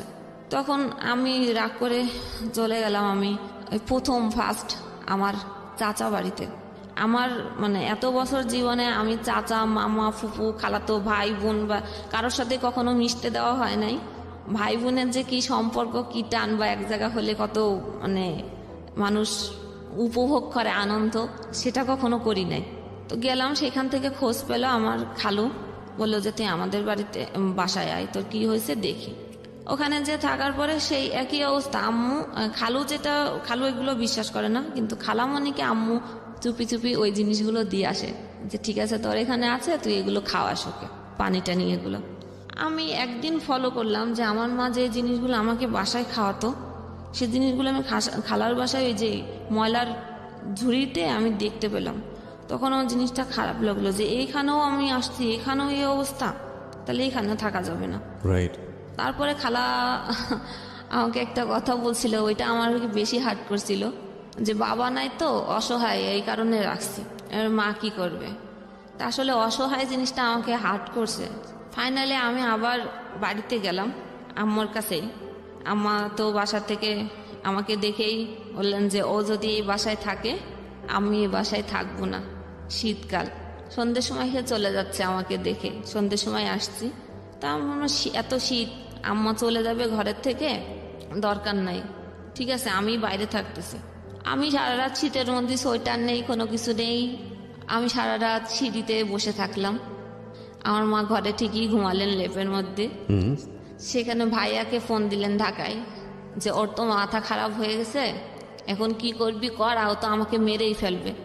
আমি অমুককে দেখাইছিলাম, সেখানে এই কথা বলছে, তুই আয়। ভাইয়া ওই রাত্রেই রওনা দিল ঢাকা থেকে। আসলো সকালবেলা, এসে দেখে যে আমি দাঁড়ায় আছি উঠানে।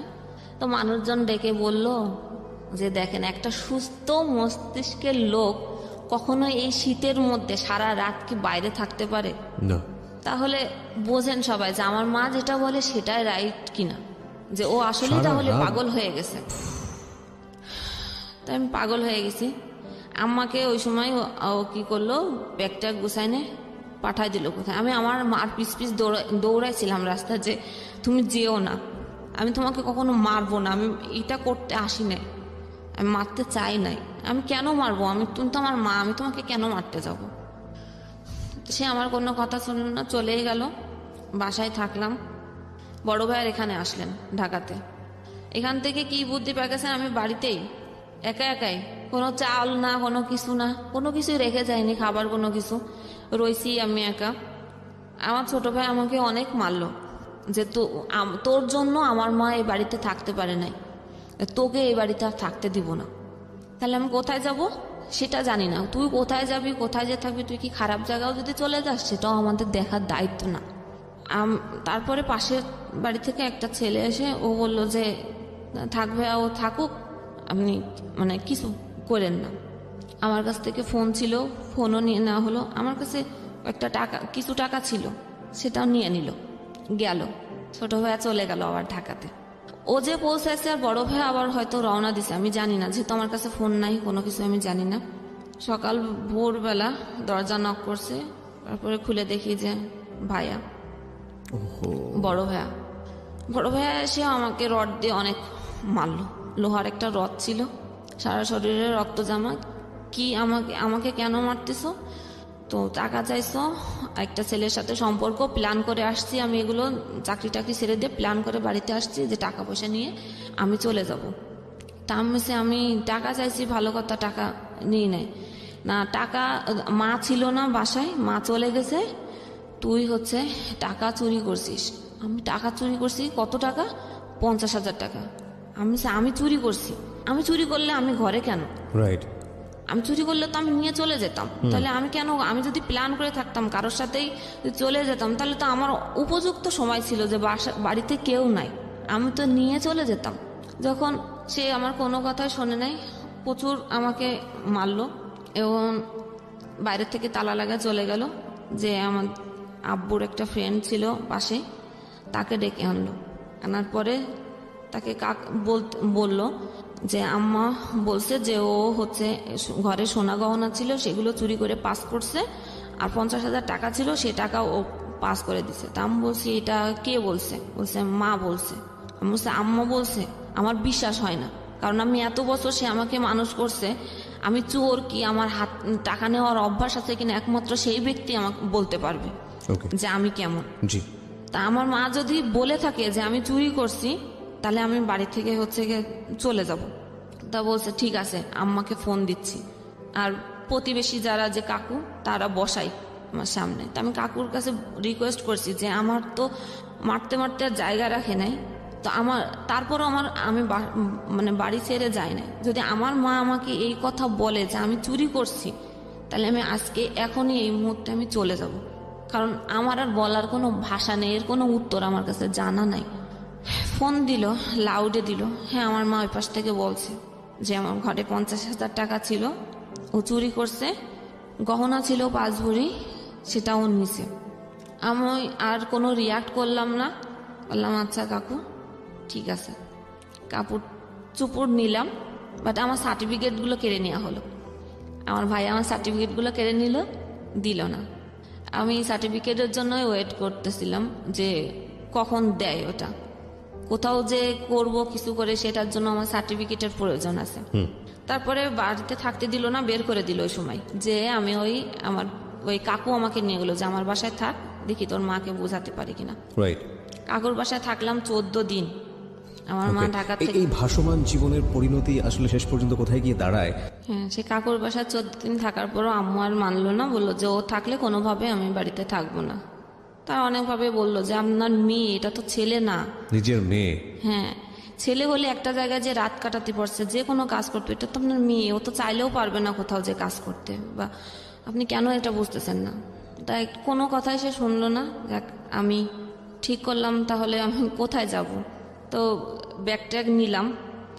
সেদিন ছিল, এই দিনটা মনে আছে যে 14 ফেব্রুয়ারি 2015 সাল। আমি সেই আগের যার সাথে আমার বিয়ে হয়েছিল, এক্স হাজব্যান্ড, জি, আমি তার অফিসে গেলাম।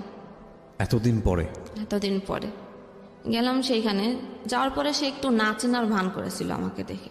তারপরে ওইখানে যারা ছিল, মানে অফিসে তো অনেক লোকই থাকে, সেখানে পরিস্থিতি সামাল করার জন্য সে মানে নর্মালি আমার সাথে কথা বলার পর আমি বললাম যে আসলে আমার বাড়ির পরিস্থিতি একটু খারাপ, এরকম অবস্থা, আমার আসলে যাওয়ার জায়গা নেই দেখে আমি লাস্ট অবধি এখানে আসছি, যে আমার একটু থাকার ব্যবস্থা করা যায় কিনা।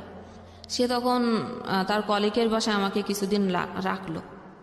রাখার পরে একটা এনজিওতে লোক নিচ্ছিলেন, সেখানে আমাকে পাঠানো মানে কলিগের বাসায় 1 মাস রাখার পরে একটা বাসা নিয়ে দেয়। সে বাসাতে সে আসতেন বলতে তার যখন ট্রেনিং থাকতেন, এর মধ্যে সে কিন্তু বিয়ে করছে, তার একটা ছেলে সন্তানও আছে। আচ্ছা, এটার পরেও আমি যখন গেলাম, সে আমাকে ওই মুহূর্তে আমার মুখের সামনে সে আমাকে ফিরাই দেয় নাই। সে কলিগের বাসায় 1 মাস রাখার পরে বাসা নিছে।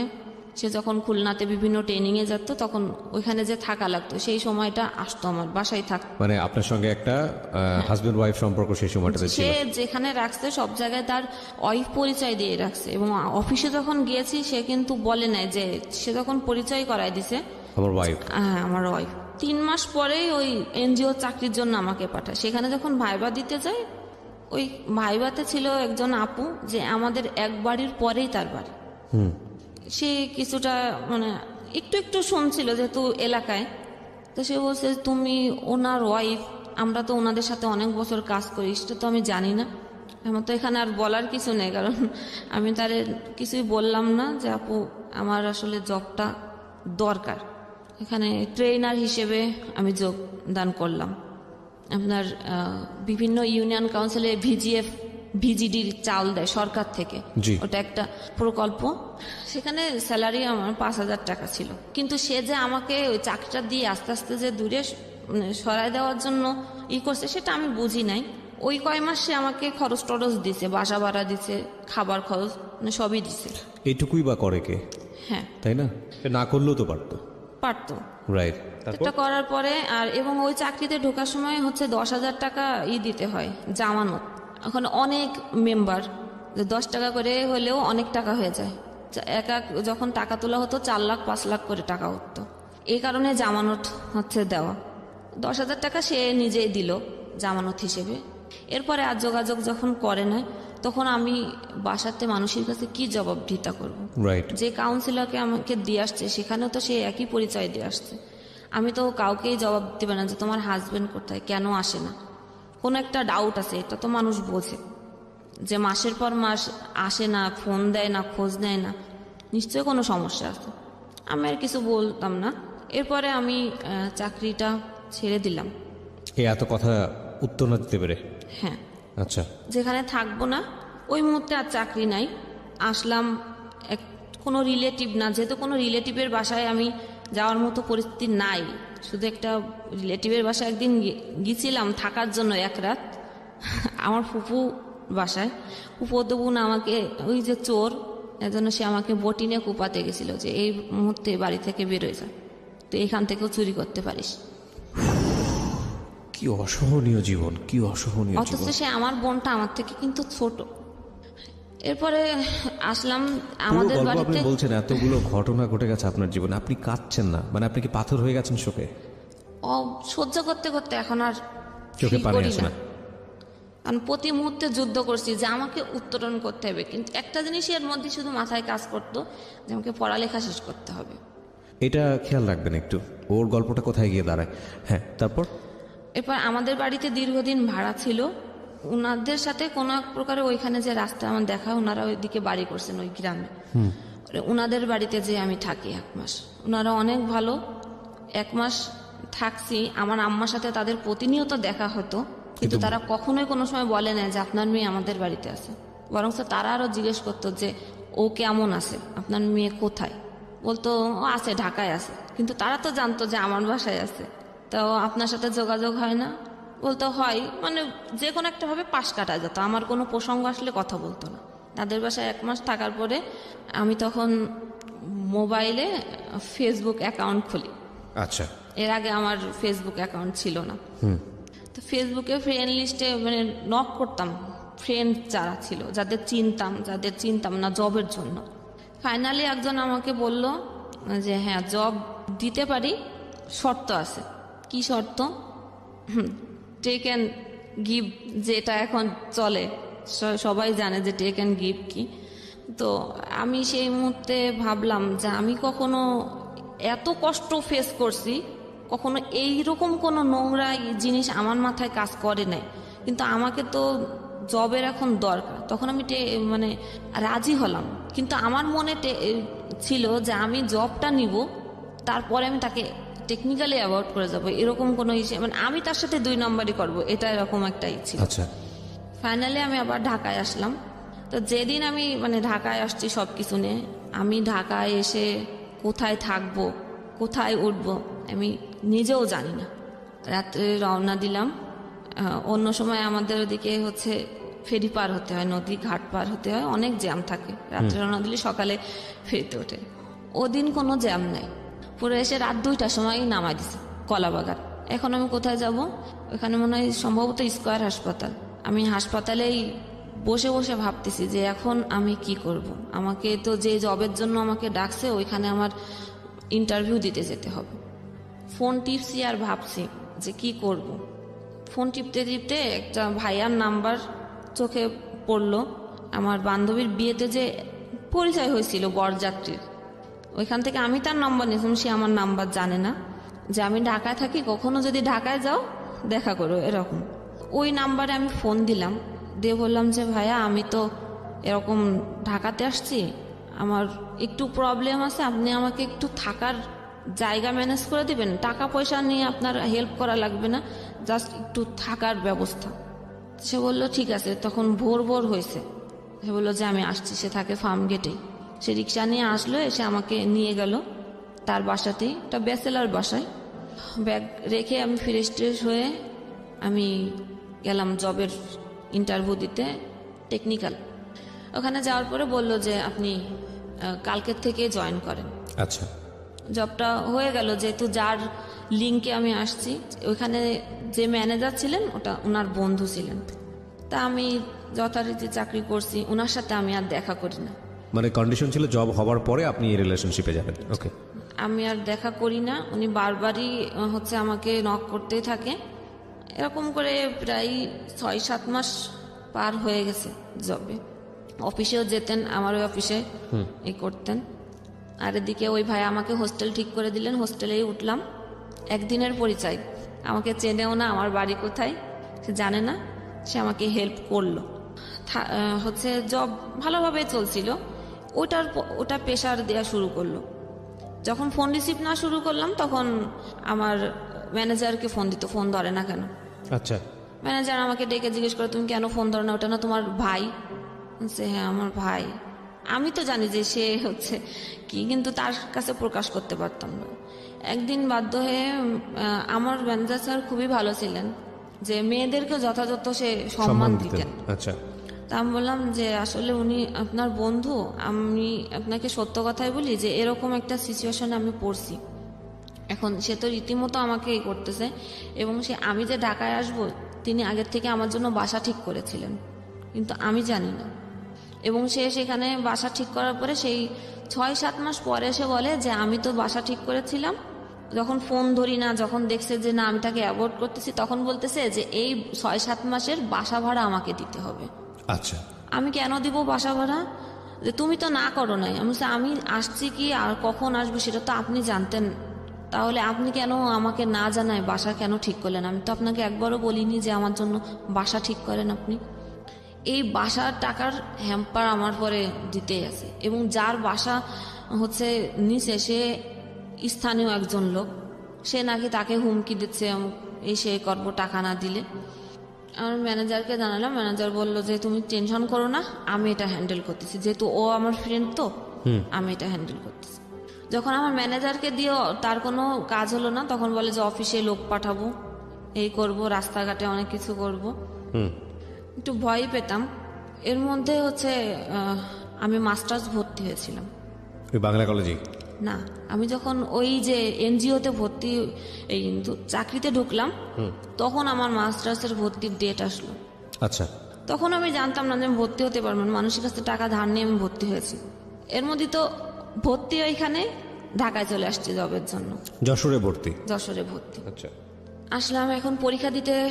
ওই পরীক্ষার সময় সে এরকম শুরু করলো, আমি আমার ম্যানেজারকে বারবার বলছি যে আমি তাহলে চাকরি ছেড়ে দিই, এরকম যখন সমস্যা হচ্ছে। তা বললো যে না, তুমি কেন চাকরি ছাড়বা, তুমি যাও পরীক্ষা দিতে যাও, নি টেনশনে। আমি পরীক্ষা দিতাম, অফিস করে রাত্রে রওনা দিতাম, সকালে নামতাম, পরীক্ষা দিতাম, পড়াশোনা নাই, পরীক্ষা দিতাম, আবার আমি গাড়িতে উঠে ব্যাক করতাম। এভাবেই একদিন পর একদিন আমি এরকম জার্নি করে করে পরীক্ষা দিছি। পরীক্ষা দিলাম যুদ্ধ করেই, তার মধ্যে আবার এদিকে এই প্রেশার। অফিসে যারা ডিরেক্টর থাকেন উনি ছিলেন, আমি ছিলাম প্রশাসন বিভাগে। প্রশাসন বিভাগের ম্যানেজার আলাদা, এক্সিকিউটিভ ডিরেক্টর আলাদা, প্রোডাকশনের ম্যানেজার আলাদা, এবং আমি ছিলাম ওয়েলফেয়ার অফিসার হিসেবে। ওয়েলফেয়ার অফিসারের কাজ হলো, ওটা গার্মেন্টস ফ্যাক্টরি, ওয়েলফেয়ারের কাজ হলো সেই একই, সমস্ত মহিলা কর্মীদের ট্রেনিং দিতে হবে, জি, এবং তাদের ভালো মন্দ, তাদের ম্যাটারনিটি সুবিধা, তাদের ছুটির সুবিধা, এবং তাদের যে টাকা পাওনা দিই, জি, এইগুলোর সব ফ্যাসিলিটি কি সেটা আমাকে ডিট করতে হবে কোম্পানির সাথে। মালিক পক্ষের লোক থাকে আলাদা, আমি হলো তাদের পক্ষের লোক বা কনভেনার বা রিপ্রেজেন্টেটিভ। জি। তো মালিক পক্ষ থেকে বলতো কি মেয়ে নিয়ে আসছে, চেহারা ভালো না, সুন্দর মেয়ে লাগবে। মানে আমার জায়গা যে আগে ছিল সে সুন্দর ছিল এবং তাদের সাথে সময় দিত। আমার ম্যানেজারকে বারবার বলতো তুমি এটা কি মেয়ে নিছো, একটা সুন্দর যারা ওয়েলফেয়ার সবার সাথে কাজ করবে তাকে তো সুন্দর দেখতে হবে। তো ম্যানেজার বলতো যে আমার তো কাজের দরকার, একজন শিক্ষিত মেয়ে লাগবে, প্লাস যে কাজ করতে পারে আমার তাকে লাগবে, আমার চেহারা দিয়ে কী করবো, সেটা সাপোর্ট দিত আমাকে। এবং যখন অফিস অনেক রাত করে অনেক সময় শেষ হয়ে যেত, তখন সে তার বাসায় দিকেই আমাকে নিয়ে আসতো, ছোট বোনের মতো দেখতো সে। সেটাও তাদের চোখে ডাউট লাগছে যে ম্যানেজার সবসময় ওকে সাপোর্ট করতেছে, এদিকে ওরা টাকার জন্য প্রেশার দিচ্ছে, বলতেছে যে টাকা দিব নাই, ওকে দেখা করতে বলো, সেখানেও ও সাপোর্ট করতেছে। তাহলে আমাদের এতদিনের বন্ধুত্ব সম্পর্ক, আর সে 2 দিন চাকরি করতে গেল, তুমি তাকে বাঁচাচ্ছ কেন? তাহলে নিশ্চয় তোমার সাথে ওর কোনো রিলেশন আছে। ওকে, এই কথা বলতেছে। তখন ম্যানেজার হয়ে তুমি যখন তোমার কাছে বলে কোনো লাভ নেই, তখন এক্সিকিউটিভ যে ডিরেক্টর তাকে বলা হবে। সেখানেও তারা ফোন দিল যে ওই মেয়ে এই সেই, প্রকারে আমি ভালো না, আপনার ম্যানেজার এরকম সাপোর্ট করতেছে। এবং তাদের দিক থেকেও একটা কথা ছিল যে আমার চেহারা ভালো না, সব মিলায়ে এমন একটা পরিবেশ তৈরি হলো যে আমার কাজ করাটা একদম। এবং ম্যানেজারকেও ডেকে তাদের বলা যে তোমার ওই মেয়ের সাথে এই সে আছে, তোমার ওয়াইফকে জানাই দিব। এখন কেউ তো ফ্যামিলিতে এরকম একটা নিতে চাবে না। এখন আমিও ভাবলাম যে আমার জন্য তার কেন হবে, সে তো আমাকে কখনো খারাপ চোখে দেখে নাই, রাইট, আর আমাকে তো কোনো খারাপ অফারও সে কখনো দেয় নাই, তাহলে আমি কেন আমার জন্য তার ক্ষতি হতে দিব। নিলাম আমি জব ছেড়ে দিলেন। জি, জব ছেড়ে দেওয়ার পরে আমি যে কোম্পানিতে চাকরি করতাম সেই কোম্পানির নাম কিন্তু বাংলাদেশে আপনিও খুব ভালো করে জানেন। এই সময় আমি আর নতুন করে চাকরি পাচ্ছি না, যেখানেই আমি চাকরির জন্য কথা বলতেছি সেখানে সেই একই সমস্যা, গিভ অ্যান্ড টেক। এখন আমি কখনোই এটার কাছে মাথা নয়। এর মধ্যে তো মনে করেন 2 বছর, আমি তো বাড়ি থেকে চলে আসছি 2 বছর হচ্ছে। 2 বছরের মধ্যে আমাকে কেউ একবারও খুঁজলো না, আমাকে কেউ একবারও ফোন দিল না, কেউ ভাবলো না যে এই মানুষটা যে বাসার থেকে চলে গেল, একটা মেয়ে মানুষ কোথায় গেল, খাচ্ছে কি না খাচ্ছে। 2 বছরের মধ্যে 4টা ঈদ গেছে, বাকি সব দিন হচ্ছে গিয়ে আমি বাদ দিলাম যে আমাকে কেউ মনে করে না, কিন্তু ঈদের দিনও কি আমার মার আমার মনে পড়ে নাই? True question. এই প্রশ্নটা রেখে বিরতি নিতে চাই। মা এটা সৃষ্টিকর্তার সবচাইতে বড় উপহার, কিন্তু জীবন এত অদ্ভুত, এখানে না কোনো ইকুয়েশন খাটে না। তো এটা ফিল করে আমি আমার নাম্বার থেকে ফোন দিলে আমার মা কখনো ফোন রিসিভ করতো না, অন্য আননোন নাম্বার থেকে ফোন দিয়ে আমি চুপ করে থাকতাম, শুধু একটু কণ্ঠ শোনার জন্য, যে মার কণ্ঠ একটু শুনবো। যখনই আমার কখনো হ্যালো শব্দটা শুনতো, যখনই বুঝতে পারতাম আমি, তখনই ঠিক ফোনটা কেটে দিত, আর কখনো আমার ফোন ধরতো না। এবং আমার ভাইও না, আমার বড় ভাই তো আমাকে টোটালি ওই সময়ই, সেই 2 বছর আগে আমার সাথে কথা বলে নাই। এখনও অবধি আমার বড় ভাইয়ের সাথে আমার কোনো রিলেশন নাই, সে আমাকে আদৌ খোঁজে না। সে বলে যে আমার কোনো বোন নাই, আমার বোনের কোনো প্রয়োজন নাই। তারপরে তো হোস্টেলে আসি, কোনো জব পাই না। আমার যেটা জমানো ছিল যতটুকু চলার দরকার ছিল শেষ। এখন আমি কি করব? আমাকে তো আসলে এখন মনে হলো যে না, একজন সাথী প্রয়োজন জীবনে চলার পথে। যে আমি তো একা, আমাকে যে যেরকম পারতেছে সে সেইভাবে আমাকে বলে যাচ্ছে। খারাপ কথা থেকে শুরু করে মানে অফার দেয়া থেকে শুরু করে খারাপ, আমি কোনো ভালো কিছু পাই নাই। তখন এই যে কোম্পানিতে আমি চাকরি করতাম, এই কোম্পানিরই একজনের সাথে আমার পরিচয় হয়েছিল। পরিচয়টা এরকম যে আমি পরীক্ষা যখন মাস্টার্স পরীক্ষা দিতে যাচ্ছিলাম তখন অবরোধ ছিল, জি। কোনো গাড়ি নেই। আমি কিভাবে যাব তাকে বলেছিলাম, সে আমাকে ঘাট পর্যন্ত পৌঁছে দিয়েছিল। তারপরে আমি বাইকে করে করে আমি যশোর পৌঁছাইছি, যেখানে গাড়িতেই যেতে লাগে 7 ঘন্টা, বাইকে করে করে যশোর পৌঁছায়। ওই সময় পরিচয়, কথা বলার এক পর্যায়ে আমি তার সম্বন্ধে হয়তো অত কিছু জানতাম না। পরে এক পর্যায়ে আমি বলেছিলাম যে আমার তো আর কোনো গতি নাই, আমি আর পারতেছি না, আমার কাছে যা ছিল সবই শেষ। আপনি মানে প্রেম আমি বলবো না, কারণ 1 মাসের কথা, 1 মাসে কারোর সম্পর্কে প্রেম হয়ে যায় কারোর সাথে, এটা আমি বলবো না। আমি নিরুপায় হয়ে বলেছিলাম যে আপনি কি আমাকে বিয়ে করবেন? মানে আপনি প্রস্তাব দিয়েছিলেন? হ্যাঁ। তো সে বলেছিল মানে করব। আমাকে কিছুদিন ঘুরিয়েছিল। আচ্ছা। তারপরে অ্যাটলিস্ট সে আমাকে বিয়ে করলো। বিয়ের পরে আমি আস্তে আস্তে জানতে পারলাম তার ওয়াইফ আছে, একটা না 2টা। বিয়ের আগে আপনি জানতেন না? না। তো জিজ্ঞেস করা উচিত ছিল? হ্যাঁ, আমি জিজ্ঞেস করেছি, সে আমাকে স্বীকার করে নাই। করছে মানে একটার কথা স্বীকার করছে এবং বলছে যে তার সাথে আমার মানে কাগজপাতি বলতে ডিভোর্স হয়ে গেছে, কোনো রিলেশন নাই, আমি এখন একাই থাকি। যেহেতু আমার একটা প্রবলেম আছে এবং কোনো মেয়ের ফ্যামিলি যদি মানে পাশে না থাকে, সে মেয়েকে কখনো আমার জানা মতে বা আমার দেখা মতে, আমার লাইফ থেকে আমি বলতেছি, যে কোনো ভালো ছেলে বিয়ে করতে চায় না। বলবে যার ফ্যামিলি যার পাশে, ওই মেয়ে আর কত ভালো, ওই মেয়ে তো ভালোই না। ট্রু। এবং সোশ্যাল কলটা এরকমই। হ্যাঁ, এবং যার মা সব জায়গায় বলতেছে যে আমার মা যদি কোনো সন্তানের নামে বলে, সেটা তো অবভিয়াসলি মানুষ বিশ্বাস করতে বাধ্য, যে মা তো সন্তানের কখনো খারাপ চায় না। মা যখন বলতেছে তাহলে ওই মেয়ে নিশ্চয়ই এরকম। কোনো দিক থেকেই আমার কোনো বিয়ের কাজ আর আমার বাড়ি থেকে কখনো দেওয়ার চেষ্টাও করেনি, খোঁজেও নি, যেহেতু আমাকে খরচ করে বিয়ে দেওয়া লাগবে, এটা তারা করবে না। ফাইনালি তো বিয়ে করার পর এগুলো জানতে পারলাম। এগুলো আবার নতুন করে আরেকটা পেইন, যে বউ আছে, তাও একটা তো জানতামই, এরপরে শুরু হলো যে আরেকটা, এবং 2 জায়গায় তার 2টা সন্তান আছে। এবং সে প্রথম ঘরে যে সন্তান আছে সেটাকে সে আজও অবধি অস্বীকার করে, যে ওটা আমার সন্তান না, ওইটা তার মানে ক্যারেক্টার খারাপ, অন্য কোথার থেকে এরকম হয়েছে। ঠিক আছে, সেটা তার ভাইয়ের সাথেই বলে, যে মানে তার ভাইয়ের সাথে সম্পর্ক ছিল। গেল সব কিছু মেনে টেনে নিয়ে আসি। এখন দেখতেছি যে তার রূপ আস্তে আস্তে বেরোচ্ছে। সে এখন আমাকেই সবসময় সন্দেহ করে, আমাকে বাসার থেকে কখনোই বেরোতে দেয় না, এবং ফিজিক্যাল টর্চার শুরু হয়ে গেছে। চাকরি কোথাও করতে দেবে না, সবাই খারাপ বলতে এখন সে আমাকে ওই পিছনের কথাগুলোই বলে, যে আমি যদি ভালো হতাম তাহলে কি আমার এরকম হতো, ওই সেই পিছনটা নিয়ে খোঁটা দেয়। হ্যাঁ, আমি যদি ভালো হতাম তাহলে আমার বাড়ির লোকেরা কি আমার সাথে এরকম করতো, এবং তোমার মা যে তোমাকে জন্ম দিছে সে কেন এরকম করে তোমার সাথে, নিশ্চয়ই তুমি খারাপ তাই করে, তোমাকে তো কেউ সহ্য করে না। এবং সে আমাকে স্পষ্ট বলে দেয় যে তোমার ভালো না লাগলে তুমি চলে যেতে পারো, আমি দিব না কোনো কাগজ, তুমি কাগজপাতি দিয়ে, এটা গতকালও আমাকে বলছে, তুমি কাগজপাতি দিয়ে চলে যেতে পারো। এখন আর জীবনের কোনো কিছু এখনো খুঁজে পায় না, এখনো আশা করি যে না, আমাকে এখনো কিছু করতে হবে, একটা জায়গায় আমাকে দাঁড়াতে হবে। হয়তো আমার নিজের যদি কিছু থাকতো, বা আমি নিজে যদি একটা জব করতাম, নিজে যদি ভালো পজিশনে থাকতাম, হয়তো আমার দিকে এই আঙ্গুলগুলো তুলতো না কেউ। তার মানে আপনি এখনো স্টিল ফাইট করে যাচ্ছেন, প্রতিনিয়ত ফাইট করে যাচ্ছেন। কেন এই গল্পটা বললেন এই প্রশ্নটা আমি করব না, কারণ সবাইকে আমি একই প্রশ্ন করি। তো মানে আজকের এই জীবন গল্পটা শুনে অনেক মানুষই একটা জিনিস ফিল করবে, অনেক মেয়েই ফিল করবে, আল্লাহ কত ভালো রেখেছে তাদের। হ্যাঁ বলেন। আমি এখনো আমার ভুলগুলো খুঁজে পাই না, যে আমার ভুলটা ধরায় দুক, আমি শুধরে নেব।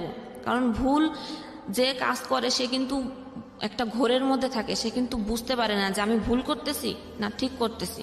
আমি ফাইটের মধ্যে আমার সামনে যে পজিশন আসছে সেই পজিশন মেনটেন করে আমি চলছি না, এটা যখন আমার সামনে এসে দাঁড়াচ্ছে তাহলে আমাকে এখন এটা করতে হবে। কিন্তু সেটা ভুল না ঠিক আমি নিজেও এখনো জানি না, যে আসলে কি আমি ভুল করেছি। সব ভুলের জন্য কি আমিই দায়ী? আমাকেই সবসময় সবাই আমাকেই দায়ী করেছে, যে আজকে সব কিছুর ভুলের পিছনে আমিই দায়ী। এখনো অবধি আমাকেই দায়ী করে, আর এখনো অবধি আমার মার সাথে আমার কোনো যোগাযোগ নাই। কিভাবে চলে আপনার দিন, কি করেন, মানে সকাল থেকে শুরু করে সন্ধ্যা পর্যন্ত? এই তো সকালে রান্না, সে আমাকে দেখাশোনা করে এটাই, যে বাসা ভাড়াটা দেয় আর বাজার, এর ব্যতিরিক্ত তার কাছ থেকে আমি কোনো কিছু এক্সপেক্ট করি না। সে সকালে যায় আর রাত্রে 1টা 2টা 2:30টার সময় আসে। সে আমাকে কখনো সময় দেয় না, ইভেন সে আমার সাথে কথা বলতে চায় না। কথা বলতে গেলে সে আমার কথা শুনে না এবং বলে যে আমি তোমাকে টেকনিক্যালি অ্যাভয়েড করি। আপনার কিছু বলার নাই এখানে আলটিমেটলি? আমি এখনো বুঝতে পারছি না যে আমার ভুলটা কোথায়। একটা সংসার করতে গেলে আমি এতটুকুই বুঝি, স্বামী সংসার দুইজনের, সেখানে কোনো কিছু করতে গেলে দুইজন পরামর্শ করেই করতে হয়। সেখানে সে যা কিছু করে আমার পরামর্শ তো করেই না। আমি যখন বলি তখন বলে যে তোমার এত কিছুর কি দরকার, তোমার এত কিছু জানার দরকার নেই, আমি যা খুশি তাই করব, আমি বলতে পারবো না কোনো কিছু। আমি বললে আমাকে টর্চার মারে, গায়ে হাত তোলে? হ্যাঁ, সেদিনও আমার নাকে এমন একটা ঘুষি মারছে, সারা রাতই ব্লিডিং হয়েছে নাক দিয়ে। তারপরেও এই যে FM এর প্রতি যে আগে একটা ঝোঁক ছিল। খুব বাজে একটা প্রশ্ন করি, এই প্রশ্নটা করতে ইচ্ছে করছে এই কারণে, আমরা যখন অনেক বেশি ফ্রাস্ট্রেটেড হয়ে যাই, আমাদের এই যে গল্পটা আমি শুনলাম, তো আপনার তো একুল উকুল দুকুল কিছুই নাই। একুল উকুল বলতে বোঝাচ্ছি কারণে যে একটা মেয়ের জামাই সংসার না থাকলে ঘরে ফিরে যায়, বাবা মা থাকে, আপনার সেই জায়গাটাও নাই। কেউ কোনো মানুষই আপনাকে জায়গা দিল না। মাঝে মাঝে এরকম মনে হয় না যে সুইসাইড করে ফেলি? ও সেই প্রসঙ্গটাতে, মানে আমার মা যখন আমার সাথে এরকম করতো, আমি একবার বিষ খেয়েছিলাম। আচ্ছা। এজন্য খেয়েছিলাম যে আমি বিষ খাওয়ার পরেও আমি রিয়াকশন দেখতে চাই যে আমার মা আমার প্রতি কতটা আগ্রহী। ও আচ্ছা আচ্ছা। হ্যাঁ, এটা আমার দেখার জন্য আমি এটা করেছিলাম। আমি যে মরে রাগ যাওয়ার করে জন্য না। করেছিলেন না, হ্যাঁ। যে সে আমার কাছে আসে কিনা, যে আমার সন্তান আজকে মরে যাচ্ছে, যে আসলে ওকে কাছে আসে। কিন্তু তখনও না, সে আমার কাছে আসে না, এমনি সাইডের লোক পাঠাইছে যে ওকে একটু মানে কি করলে কি হয় সেটা একটু দেখতে, কিন্তু সে ওই দূরেই ছিল। তারপরে সে আমার সাথে কথা বলে না। এর মধ্যেও তার একবার ঘুমের ওষুধ খেয়েছিলাম, তখন আম্মাকেও বাসায় ছিল না। ওই যে যখন চুরির ঘটনাটা হয়েছে, ওটা সহ্য করতে না পেরে আমি ঘুমের ওষুধ খেয়েছিলাম। এখন আর মনে হয় না যে আর মরবো, কারণ ওইটাও কষ্ট আছে, মরতে গেলেও কষ্ট। এরপরে কি হবে? Fine, it's a big question. এরপরে আসলে কি হবে? এবং আমি মাস্টার্স কমপ্লিট করেছি, আর এখন যে আমার হাজবেন্ড, সে কিন্তু SSC পাস। আচ্ছা, তো আপনি মাস্টার্স কমপ্লিট করেছেন, আপনার কি সরকারি চাকরির বয়স আছে? হ্যাঁ আছে, এখনো তো 3 আপনি বছর BCS আছে। ট্রাই করেন, অন্যগুলো ট্রাই করেন। এখন কি হয়েছে যে আগে আমি এত ভালো স্টুডেন্ট ছিলাম যে কোন পৃষ্ঠায় কি পড়তাম আমার কিন্তু মনে থাকতো 1 মাস পরেও, যে আমি অমুক পৃষ্ঠায় এত জায়গায়। এখন আমি এত কিছু মানে পড়ি, চেষ্টা করি, আমার কোনোভাবে আমি মনে রাখতে পারি না। ব্রেনে অনেক চাপ পড়েছে যে কারণে। সো আপনাকে যদি বলতে বলি যে আমাদের যারা লাখ লাখ শ্রোতা আছেন তাদের উদ্দেশ্যে কিছু বলার জন্য, কি বলবেন? কিছু বলার আছে একেবারে নিজের জীবন থেকে? থাকে না যে আপনি যে অভিজ্ঞতার মধ্য দিয়ে গেছেন, সেই অভিজ্ঞতার আলোকে যদি কিছু বলতে বলি? কি বলবো, কারণ বা এটা যদি না বলেন হ্যাঁ, তাহলে শুরুটা একটা হয়েছিল। জায়গায় এরকম আসতে পারি কিনা যে এত ফ্রাস্ট্রেশন, এত বেশি ঝামেলা, এত বেশি মানে কি বলা যেতে পারে, লাইফে কোনো জায়গায় কোনো হোপ নেই, তার মধ্যেও আপনি বেঁচে থাকেন, মানে সামনে নিশ্চয়ই একটা স্বপ্ন আছে, রাইট? এখনো খোটা শুনি যে শিক্ষিত হয়েছি শুধু টাকাই নষ্ট করেছি। না, সেটা ঠিক আছে, কিন্তু মানুষ তো একটা স্বপ্ন নিয়ে বেঁচে থাকে যে আজকের পরে অন্তত আমার আগামী দিনটা এরকম সুন্দর। তো আপনার কোনো আমি স্বপ্ন আছে? এই স্বপ্ন থেকেই, যে আমি কোচিং করেছিলাম একটা নিউজ প্রেজেন্টারের। তো ছোটবেলায় যে বলেছি যে আমাদের বাড়ি টিভি ছিল না, কিন্তু আমার ওই জিনিসটার প্রতি কিন্তু আগ্রহ ছিল, ওই টিভিতে একটু দেখা যাবে। আমি নিজেকে ভাবতাম মাঝে মাঝে যে ওইখানে কি আমাকে কখনো দেখা যাবে, এটা আমি ভাবতাম। চুরি করে আমি টিভি দেখতে যেতাম, এটার জন্য অনেক মার খেয়েছি, কিন্তু এতদিনে সম্ভব হয় নাই, এই পজিশনে থেকে আমি পারি নাই। হয়তো বা সেটা আর হবেও না। কিন্তু একটা সংসারের স্বপ্ন থাকে না একটা মেয়ের, যে একটা ছিমছাম সংসার, একটা বাচ্চা কাচ্চা। বাচ্চা কাচ্চা, সেখানে আমার একটু প্রবলেম ধরা পড়ছে, আমার ব্লাডে প্রবলেম আছে। মানে এটা কি ডাক্তার বলে দিয়েছে যে হবেই না এরকম? হবে না, ট্রাই